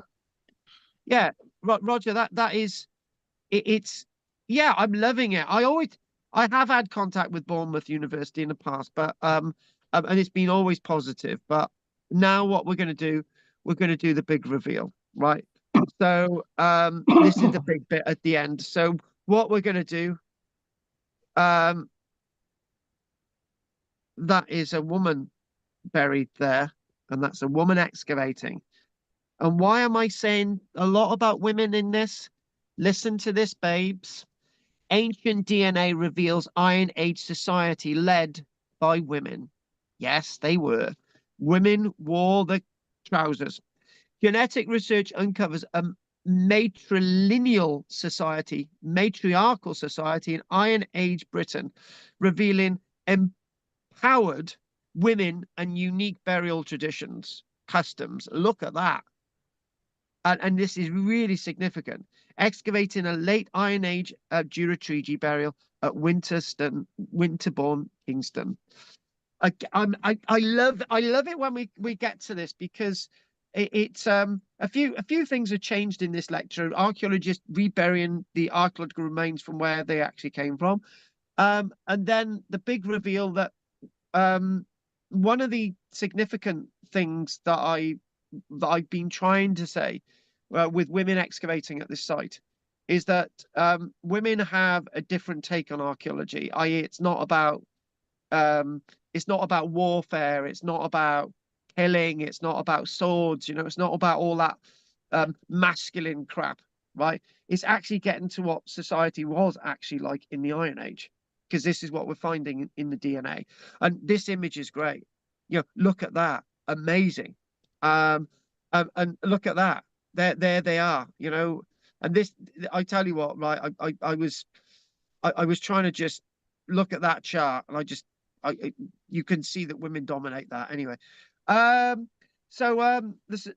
social fabric of Iron Age Britain, spanning roughly from 800 years BC to AD 100, has long puzzled historians and archaeologists. Recent breakthroughs in genetic analysis have now shedding light on the lives and social structures of these ancient societies, communities, that in fact lots of archaeologists like myself have been suspecting for a long time. Those women led society. A unique burial site in Dorset has revealed a society centered on matrilineal descent. So in other words, I said that earlier on, right? In sort of modern British society, we usually think, it's not the case today anyway, but it used to be just a couple of decades ago that you'd have a girl and you'd have a boy, right? No matter when the girl was born, like the boy would always inherit, right? It's a bit like the monarchy, Henry VIII. He needs a boy, he needs a boy, he needs a boy, because we don't have any girls inheriting, right? They did, but this was a matriarchal society in the Iron Age. Is this rare, or is this the norm across the planet Earth? We don't know. But now it's starting to reveal something really interesting. So this discovery challenges long-held assumptions about gender roles and societal organization in prehistoric Europe. Can I just give you a bit of a warning? This is not the woke society that we've got today. In other words, all that transgender stuff that people talk about. It's not that, right? I am a sensible archaeologist when it comes to this, right? The evidence has been saying that women led society in Iron Age. End of, right? It's not being politically correct. That's a fact. So matriarchal society unveiled at this site, okay? This wonderful site, Duropolis. So again, Iron Age burial customs in southern England offer a glimpse into a society where women held power. Genetic analysis of 57 ancient genomes from Dorset Duropolis tribes reveals a community predominantly organized around female line descendants. So Duropolis burial there of a young woman from Langton Herring. That's a great name, isn't it? Sample for DNA, obviously in Dorset. She was buried with a mirror. There we go, up there, a mirror.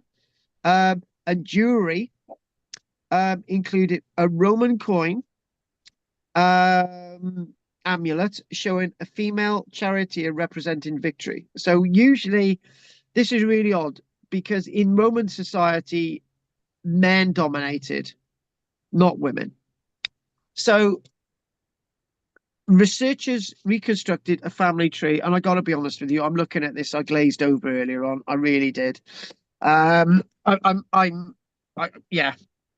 not. I don't think any of us can understand this, but I'm going to read it out. Researchers reconstructed a family tree with branches tracing back to a single maternal ancestor. There she is at the top there, at the top of the screen. right? She is the one. Yeah. Astonishingly, paternal lineage connections were almost absent, suggesting that husbands moved to join their wives' community after marriage. So, in other words, the girl inherited the estate, not the boy, the girl. End of. Dr. Cassidy, a geneticist at Trinity College Dublin, and lead author of the study published in Nature. This is the first type. This is the first time this type of system has been documented in European prehistoric society. It predicts female social and political empowerment, which is relatively rare in modern societies, but might have been more common in the past. The matrilocal is saying matrilocal. That's another one. The matrilocal system. I think they're saying matrilocal system because it's specific to Dorchester. But they're not just saying it's just in Dorset now. They see this pattern in places like Yorkshire, right?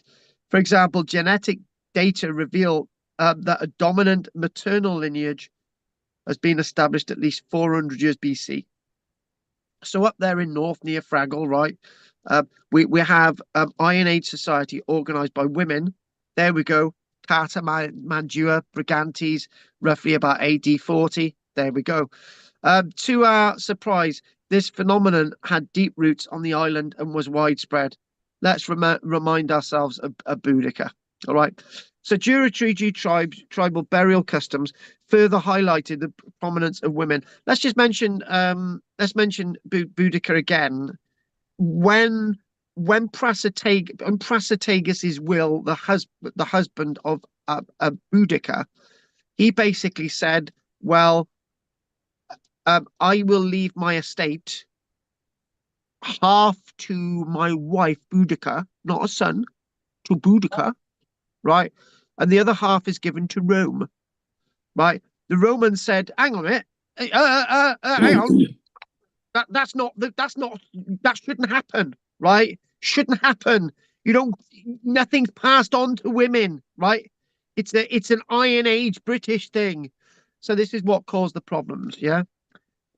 So while Iron Age burials in Britain are generally rare due to practices like cremation and excarnation, which is exposure of burials, Europeans use formal cemeteries. As we mentioned today, we've shown them. And there's one. These burials often richly furnished, including a diverse array of grave goods. Remarkably, there we go, women's graves contain more prestigious items than those of men, hinting at a matrifocal society. This is great. I'm loving it. Really am. Archaeologists' findings align with Roman accounts of empowered British women, strong British women, right? And usually red-headed with a vicious temper. Julius Caesar was writing about this roughly in about 50 odd years BC. Noted that British women could have multiple husbands. I better watch out then. Meanwhile, queens like Boudica and Carta commanded armies and held significant political power. Dr. Miles Russell, a co-author and archaeologist at Bournemouth University, commented, the Romans' descriptions of British women occupying positions of power align with our findings. Women likely played influential roles in many spheres of Iron Age life and dominated it. They really, really did. So it's 9:07. So what I'm going to do, guys, we're going to finish at 9:15, right? But let me crack on further. So genetic insights and migration patterns. The genomic data also provides clues about population movement and cultural exchanges. So what we're talking about is movements of men, not women. So basically, the burials of women at the site, they're from that locality, and the burials of men are not from the locality. That's basically the husbands were from outside. So this influx of people aligns with archaeological evidence of cross-channel trade and interaction on all these other things that are going on, right? So there's the mobility of men and the fixture of women. Dr. Cassidy explained, while migration into Britain during the Bronze Age has previously documented, our findings highlight significant cross-channel mobility. Some men may have come over from the continent to marry our women. I don't know, but women wore the trousers. The genetic revelations offer a new lens through which to view the lives of Iron Age communities.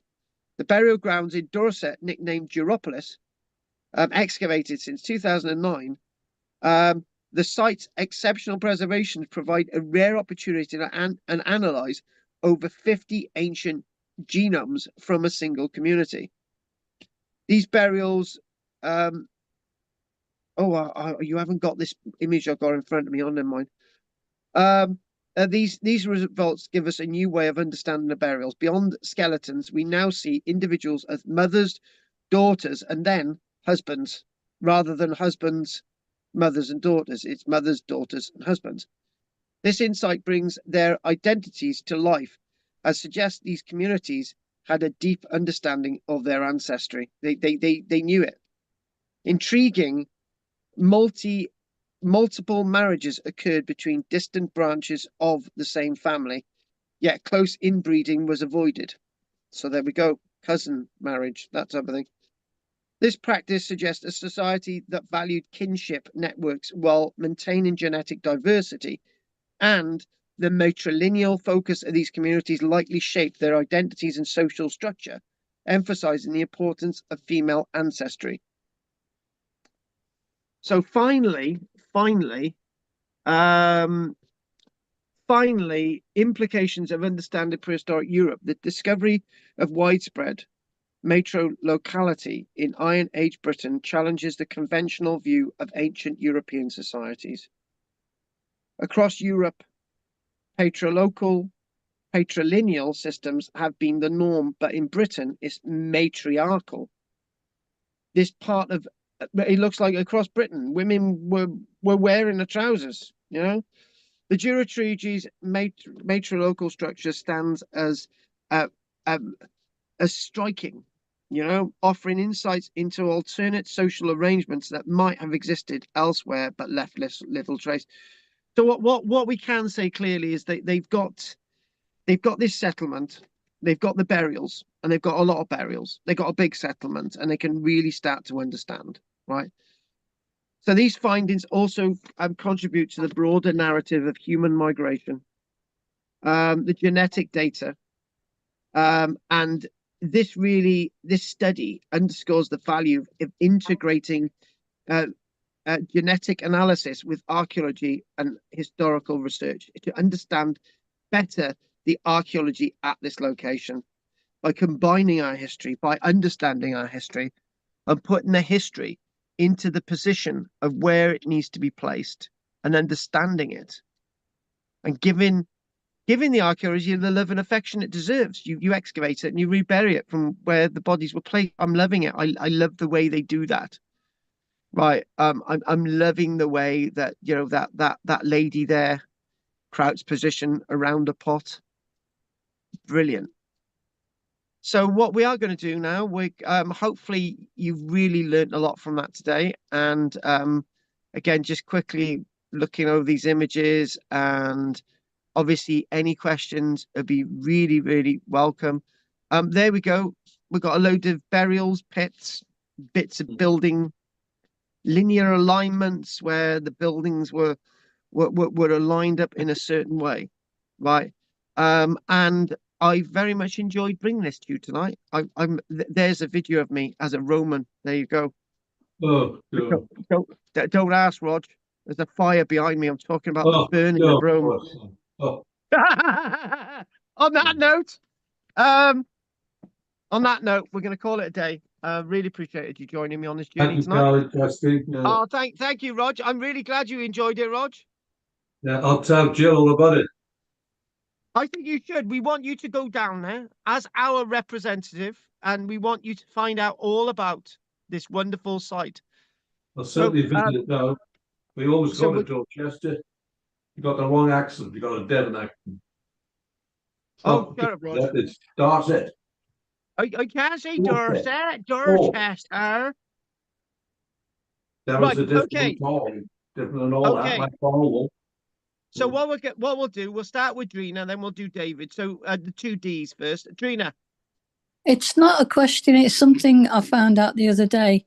I don't know whether it's relevant or not, but It is going to be. A young woman is there to have babies, basically. I know it's all very sexist, but basically that's what they're for. I don't think it's sexist, it's a section. Yeah. So when they reach menopause and they can't have babies, what are they going to do?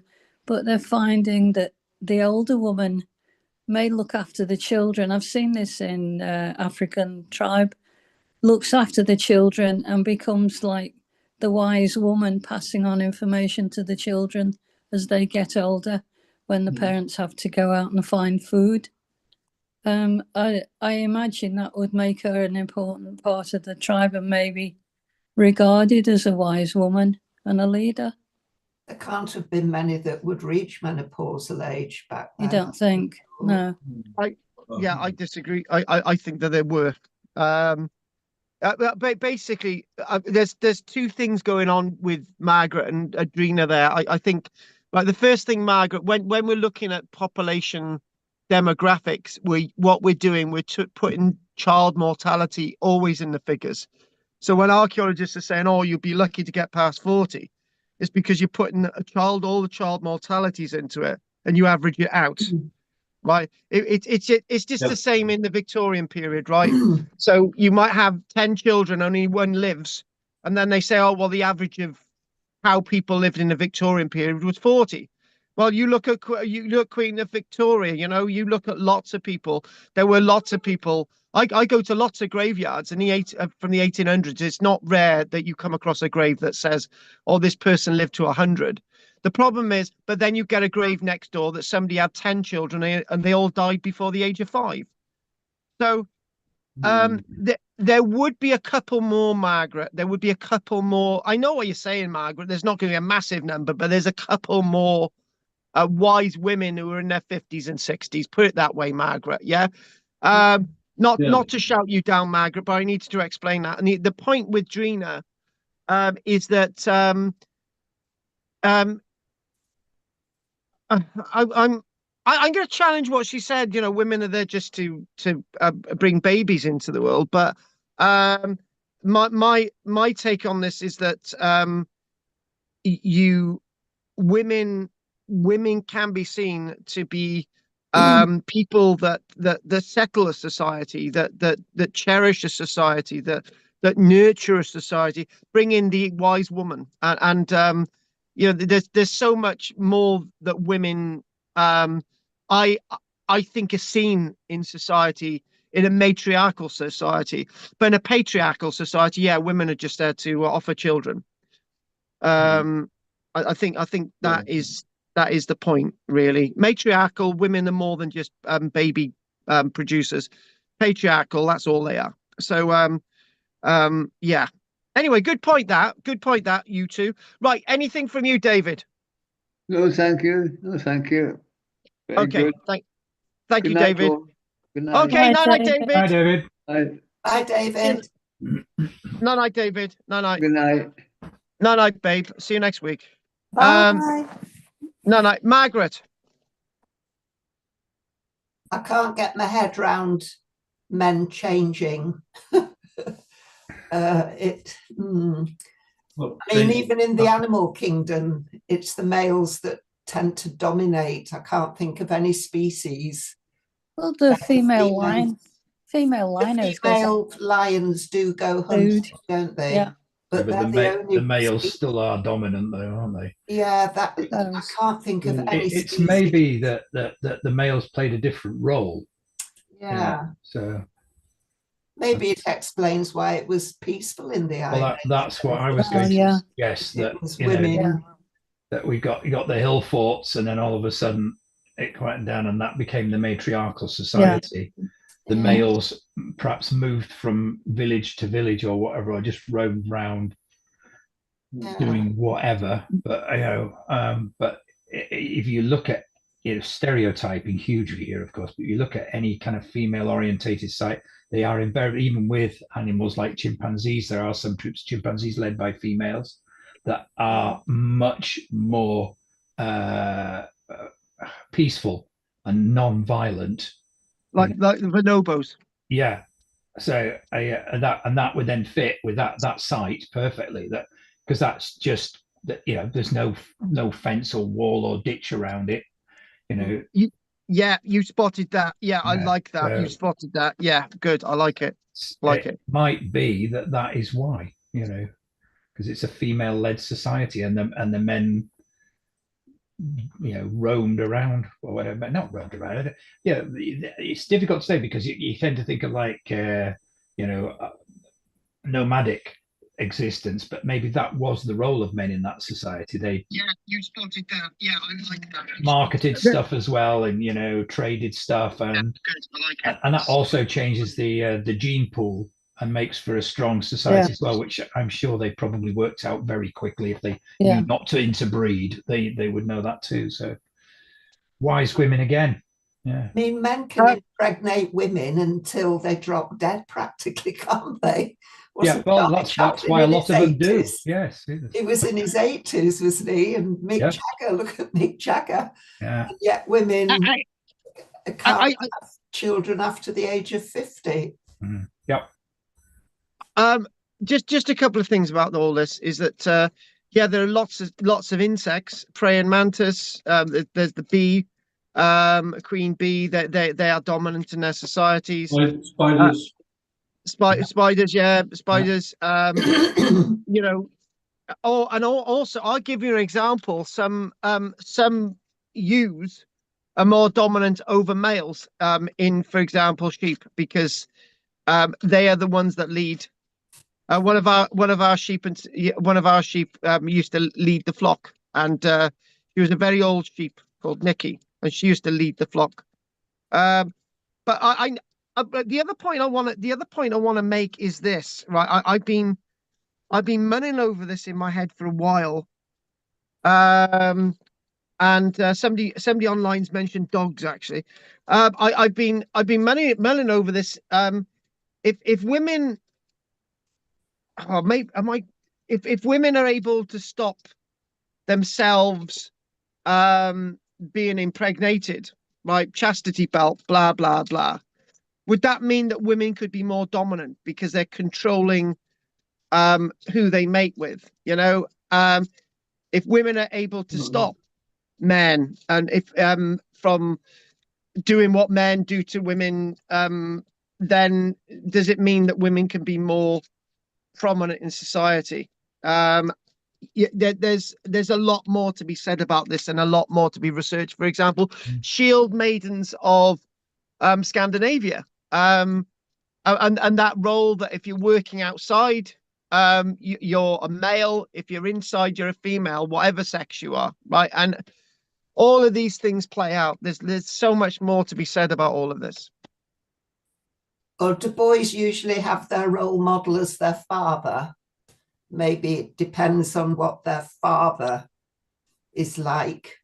Yeah, well, in my case, it was the girls that I used to play with in the junior school, but that's something else. I used to be in all the knitting and knitting classes and stuff, and yeah. Anyway, who are we on questions wise? We've done you, Andy. Yes, I was just wanting. Margaret kindly started up with that one time. Yeah, I think it's really interesting that. Yeah, it is massively interesting. Right, okay then. So have we done you, Margaret? Yeah, I'm just thinking about that. What's it called? The Duropolis. Yeah, good name that, isn't it? Isn't it? And you think there were about 1,000 people living there, but it wouldn't have all been at the same time. It would have started small. Yeah. There is a point to that. There is a point to that. We immediately jumped in there and we said, there's hundreds and hundreds of houses that we're seeing there, but maybe only 50 or 60 were occupied at any one time, but that's still a sizable population of 6 to 1,000 people, you know. Mm.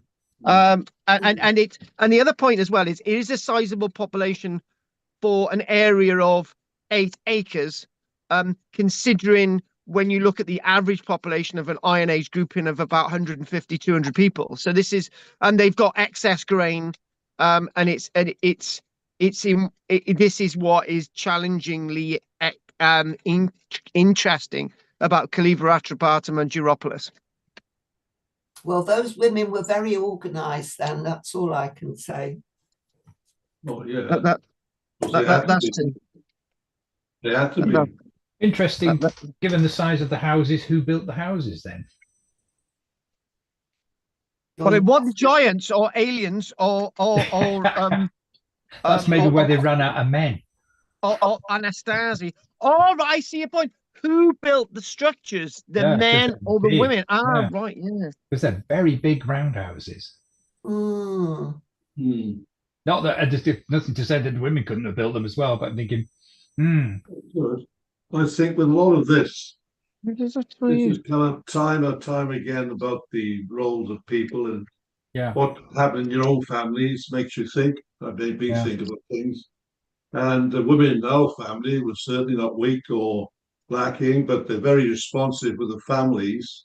Yeah. And also stood in quite strongly.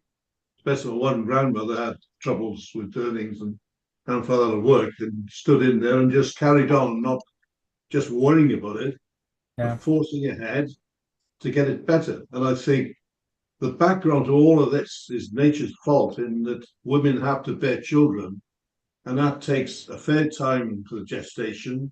And my mother used to say it takes a year after that to get the body back on square one, if you like. And having a number of children, too many children, to my knowledge, would sort of control the woman too much because she's nurturing, more nurturing men tend to be generally. And that she's there doing that and keeping a good home, which when you've got a wife partner, that tends to be the way. You can't have everybody pushing and shoving and trying to do things all at once. Because the man's job then is, to me, I've seen as just a provider. In the old days, a fighter as well against, because a woman can do it all. In Africa, they're bits of farming and looking after the house, the kids. Carrying water. You've got to be the sort of almost like a sidekick, you know, sort of protecting, providing, and getting meat or food in on top of locally grown, because we all need meat, or, you know, generally did. So I think it's bound around that. And since the old days when women had so many children, they're now a lot free. And I noticed with my daughter and the husband, she's the leader, the best earner, and deciding a lot, which is what our family tend to do, decide things. But my brother's son-in-law, he's a good cook, does all the cooking, all the rest of it, good with the kids, and muck in. And we haven't got this, well, that's your job in the house, this is my job outside, fixing this and that. People mix jobs and all this. Yeah. I did some ironing up the road for a thing for our church. And as a favour thing we do, raise funds. And I did it for this couple up the road, and they said, well, that's amazing for a man to do this and pack it up and do it, you know, nicely. I said, why? It's only because I bothered originally to help my wife, who was troubled by her father at the time. There's a lot going on, and I asked her to do the ironing of my stuff to spread it out. I soon learned you can learn anything. Yeah, that's true. Both of us, both sides, could do everything except the one thing, nurturing, getting the children. Yeah. So the thing is that you've got female engineers with British Gas, for instance, doing as good a job as anybody else. And my sister was much go ahead and very strong-willed and did it all. She kept her marriages together, basically. So I've never seen what I call sort of fainty women. Oh, I can't cope and all this. They got storybooks, but I've never seen it. And our women were certainly not that way. Some of them were running it. And it worked because we all mucked in together. It's working together, does it? Respecting people for what they are, not what they could be or should be or what somebody told you, seeing what is. And I find it now after the divorce, which she really engineered, I didn't. And now with Jill, different type of character, we sort of muck in, and can be a bit overprotective rather than domineering. In other words, oh, I don't want to do that. She might, with walking troubles. But I started out that way. Then I thought, well, wait a minute. She's doing certain things, and there's a lot more to her because the It father meets the eye. put it down, Yeah. and there was a lot more hidden. But open the door, they can do anything. And I'm not surprised at this time here with this. They could have been there, strong and determined to keep the ship going where it should do, keep it all together. If you only try. Exactly. Where there's a will, there's a way. Exactly. Or where there's a way, there's a will. That's the one. Anyway, that's my preach over. That's good. And it's 9:28, so we're going to see if Fraggle's got anything to say, and then hey Fraggle, just think, I'll be seeing you in 3 weeks. Yeah. Oh, I bet you can't wait. Are we going to see the video, Carl? You said. Oh yeah, basically the one in Chepstow is being filmed by our production company film crew. So fantastic. So there we go. There we go. Good luck with it all. Thank you. Anything from you, Fraggle? Only quickly, I was thinking if all the women lived and the children and maybe the younger boys all lived in the village, would the men be living separate lives almost in a different place? Do you see what I mean? They'd be, I don't know, out tending the flocks or building chopping bricks. Oh, you know what I mean. Making shaping stones so that they could be used for building houses and or maybe the men. If you can remember the two Ronnies.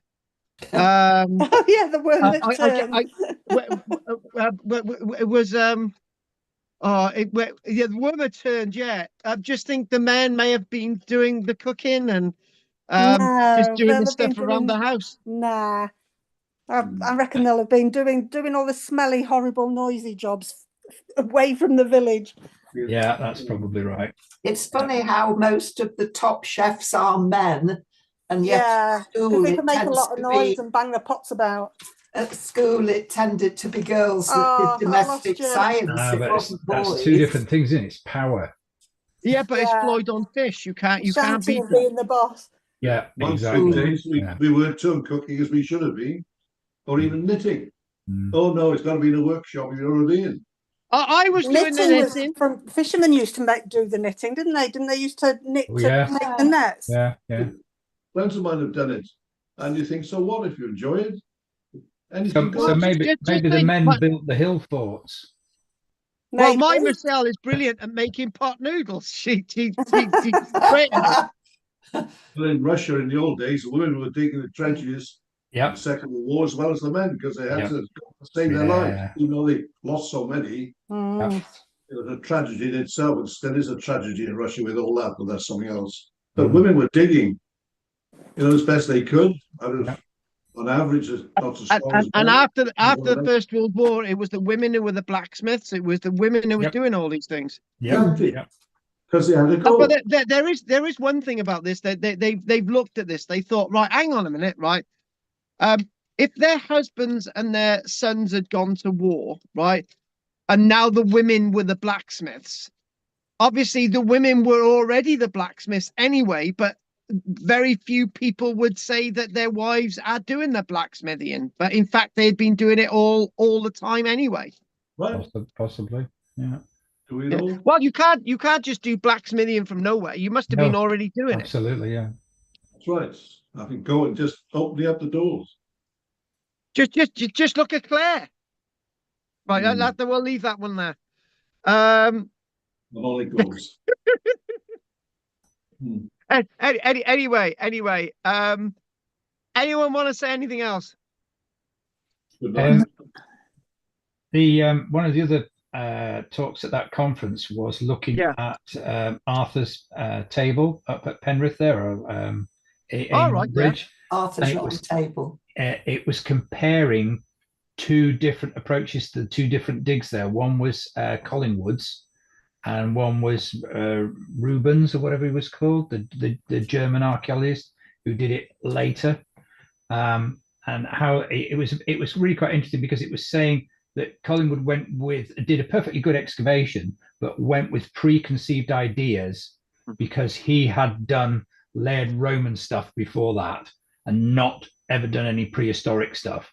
And he expected to find, because this is the way they were laid out, posts and all the rest of it, when this other guy came and actually did the digs and couldn't find the evidence for all these things at all, and basically said he got it wrong. And which was very interesting, the two comparisons. And another one was a talk on one of the ladies who had illustrated one of the other digs, and her digs were she'd actually started doing her own reports as well, because she got so annoyed with the archaeologist she was working with and how bad he was, that her reports are now considered to be much better than his, and her illustrations were beautiful color. She was an artist anyway, watercolor artist, but her illustrations of it and the cross sections and things. But also that also brought up between the two of them the dispute that in the early days, so we're talking early 1900s, they did cross sections and stratigraphy and all the rest of it, but no plans. There were never any plans for these sites for some reason. So you couldn't really put things in perspective. So no. Weird. And one of the problems with Collingwood, with him doing the round table, was these so-called post holes turned out to be roots or animal holes, because he had not he'd not sectioned it. So when he'd looked down on top of it, which looked perfectly correct, but when they sectioned it, they found that it went down at a right angle, or was sedimentary rocks filling the holes up rather than packing. But because the way he looked at it, he hadn't been able to, made a perfectly good observation from the view he took, but his point of view was not accurate because it wasn't enough information. No. So yeah. Why do they call that place King Arthur's Round Table? Is it because they think it was? No, I don't. That's something they didn't mention, and I don't know why it's called that. It certainly is an ancient meeting spot, which they said goes back, millennium. They think all the kings of Northumbria met there. But yeah, there is some. They got some evidence of Constantine meeting Athelred or something like that. So it was a meeting place of those. Yeah, definitely. Kings. Amazing. Yeah, interesting places, but only the round table is the one that's really only excavated. The bigger circle. Yeah, the henge hasn't really been touched. So, and there's another one a bit further away, which is almost not there now. But yeah, they're hoping to. I think they were going to do a dig this year on the henge to try and have a look at that. So yeah, but yeah. So who would be doing that? I think that was Wardle Armstrong, and I think it was what's his name? I can tell you who that was. The information here. That would be Dr. Matthew Hobson. Do you know him? Is he from Leicester? Oh. But he's a bit after my time. Yeah, possibly. Yeah, he's. I'm pretty sure that's work. No. What's it, Armstrong? But yeah, interesting stuff though. Oh, cool. I don't know if I'm going to be as focused with one single subject next week, because we've obviously got lots to get through. But happy days. Anyway, thanks for all. Thanks for all. I've been looking at the comments online while you've been talking, and it's just, I don't know, just generally what we've been doing. Yeah, nothing. There's a couple of people talking online. Nothing new that I can add to this. Something about Zelensky's wife got a gold watch. I won't even go there. Anyway, anything else that anyone wants to say?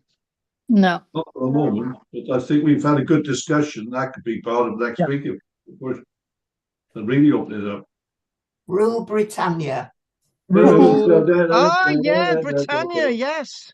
Yeah, Yeah, exactly. Good old Britannia, Rog. the trouble So, involved. Yeah, still. okay, folks. We'll if nobody's got anything else to say, I'm going to say good night to everybody. Hopefully, Anne will be better next week, and we haven't seen Ruth for a couple of weeks either. Maybe Dell said he would be back in touch, so you know, there's all that. All So, Yeah. Yeah. all right then. So we'll call it a night. So I'm going to say good night. Thank you everybody's contribution. So I'm going to say good night to Drina, Roger, Margaret, Andy, Judith, the dodgy old Git Online, and a few other people. And night night. I'll see you all next week. All Bye. the best, Carl. Saturday. Thank Bye. you. All the best. Bye. Yeah. Oh, thank you for that, Rog. It'll be great. Rog, us You three do gun lights well. will be You absolutely try brilliant on very Saturday. hard. Go at it. Go, Well we're going to done. go for it, Rog. We're going to go. Take care. You'll be okay. Cheers, mate. I know, Dad. It'll be You fine. well. Night night. Yeah. Check with you, Carl, about the payments as well. Next Oh, month. right. Yeah, yeah. So you were going to do We'll April, do yeah? that. See what it is. I'll do it again. Okay. See When you do you want to when do you want to do that? mid-April. Yeah, in about a month's It time. Yeah, was that's dated fine. before, but I'd said that I'm going away in the middle, so I'll just do it around there. Get Well, it the to you. beginning of April. Middle. Something like the second week or something before I go away. Hang on, if you're going away in the middle of April, oh, right, yeah, we'll sort them out. Don't worry about it. Okay, fine, good. Yeah, so get it done by 11th or something like that. Yeah, yeah. Or Okay, maybe then. the 10th, Rog. 10th, yeah, whatever. The 9th would be even better. Whatever, yeah. Okay, mate. No, See no, you. Rog. Ta-ra. Ta-ra. No, no, no, no, no. Knackered. Anyway, many thanks for joining me, guys. And that was brilliant, and we're really focused. I'm really tired now. So anyway, thank you for joining us. We'll be back on tomorrow. And I do believe the dodgy git's been on you. Something about a watch costing £321,000. What the hell that's got to do with archaeology? I have no idea. Anyway, we're going to call it a day. Thank you very much, Diolch yn fawr i chi, gwelwch chi eto am yr ochyd, and don't forget to like and subscribe. Or how many square meters? Yeah, so we worked out 32,000 square meters was about 9 acres. So anyway, so we did that. That was the size of Duropolis. Anyway, I'm just going to double check there's anything else in there. So how many square meters? Nothing in that chat box. Nothing in that chat box there. Look in that chat box. Only that in that chat box. And finally, nothing there. 1, 2, 3, 4, 5. Nostalgic.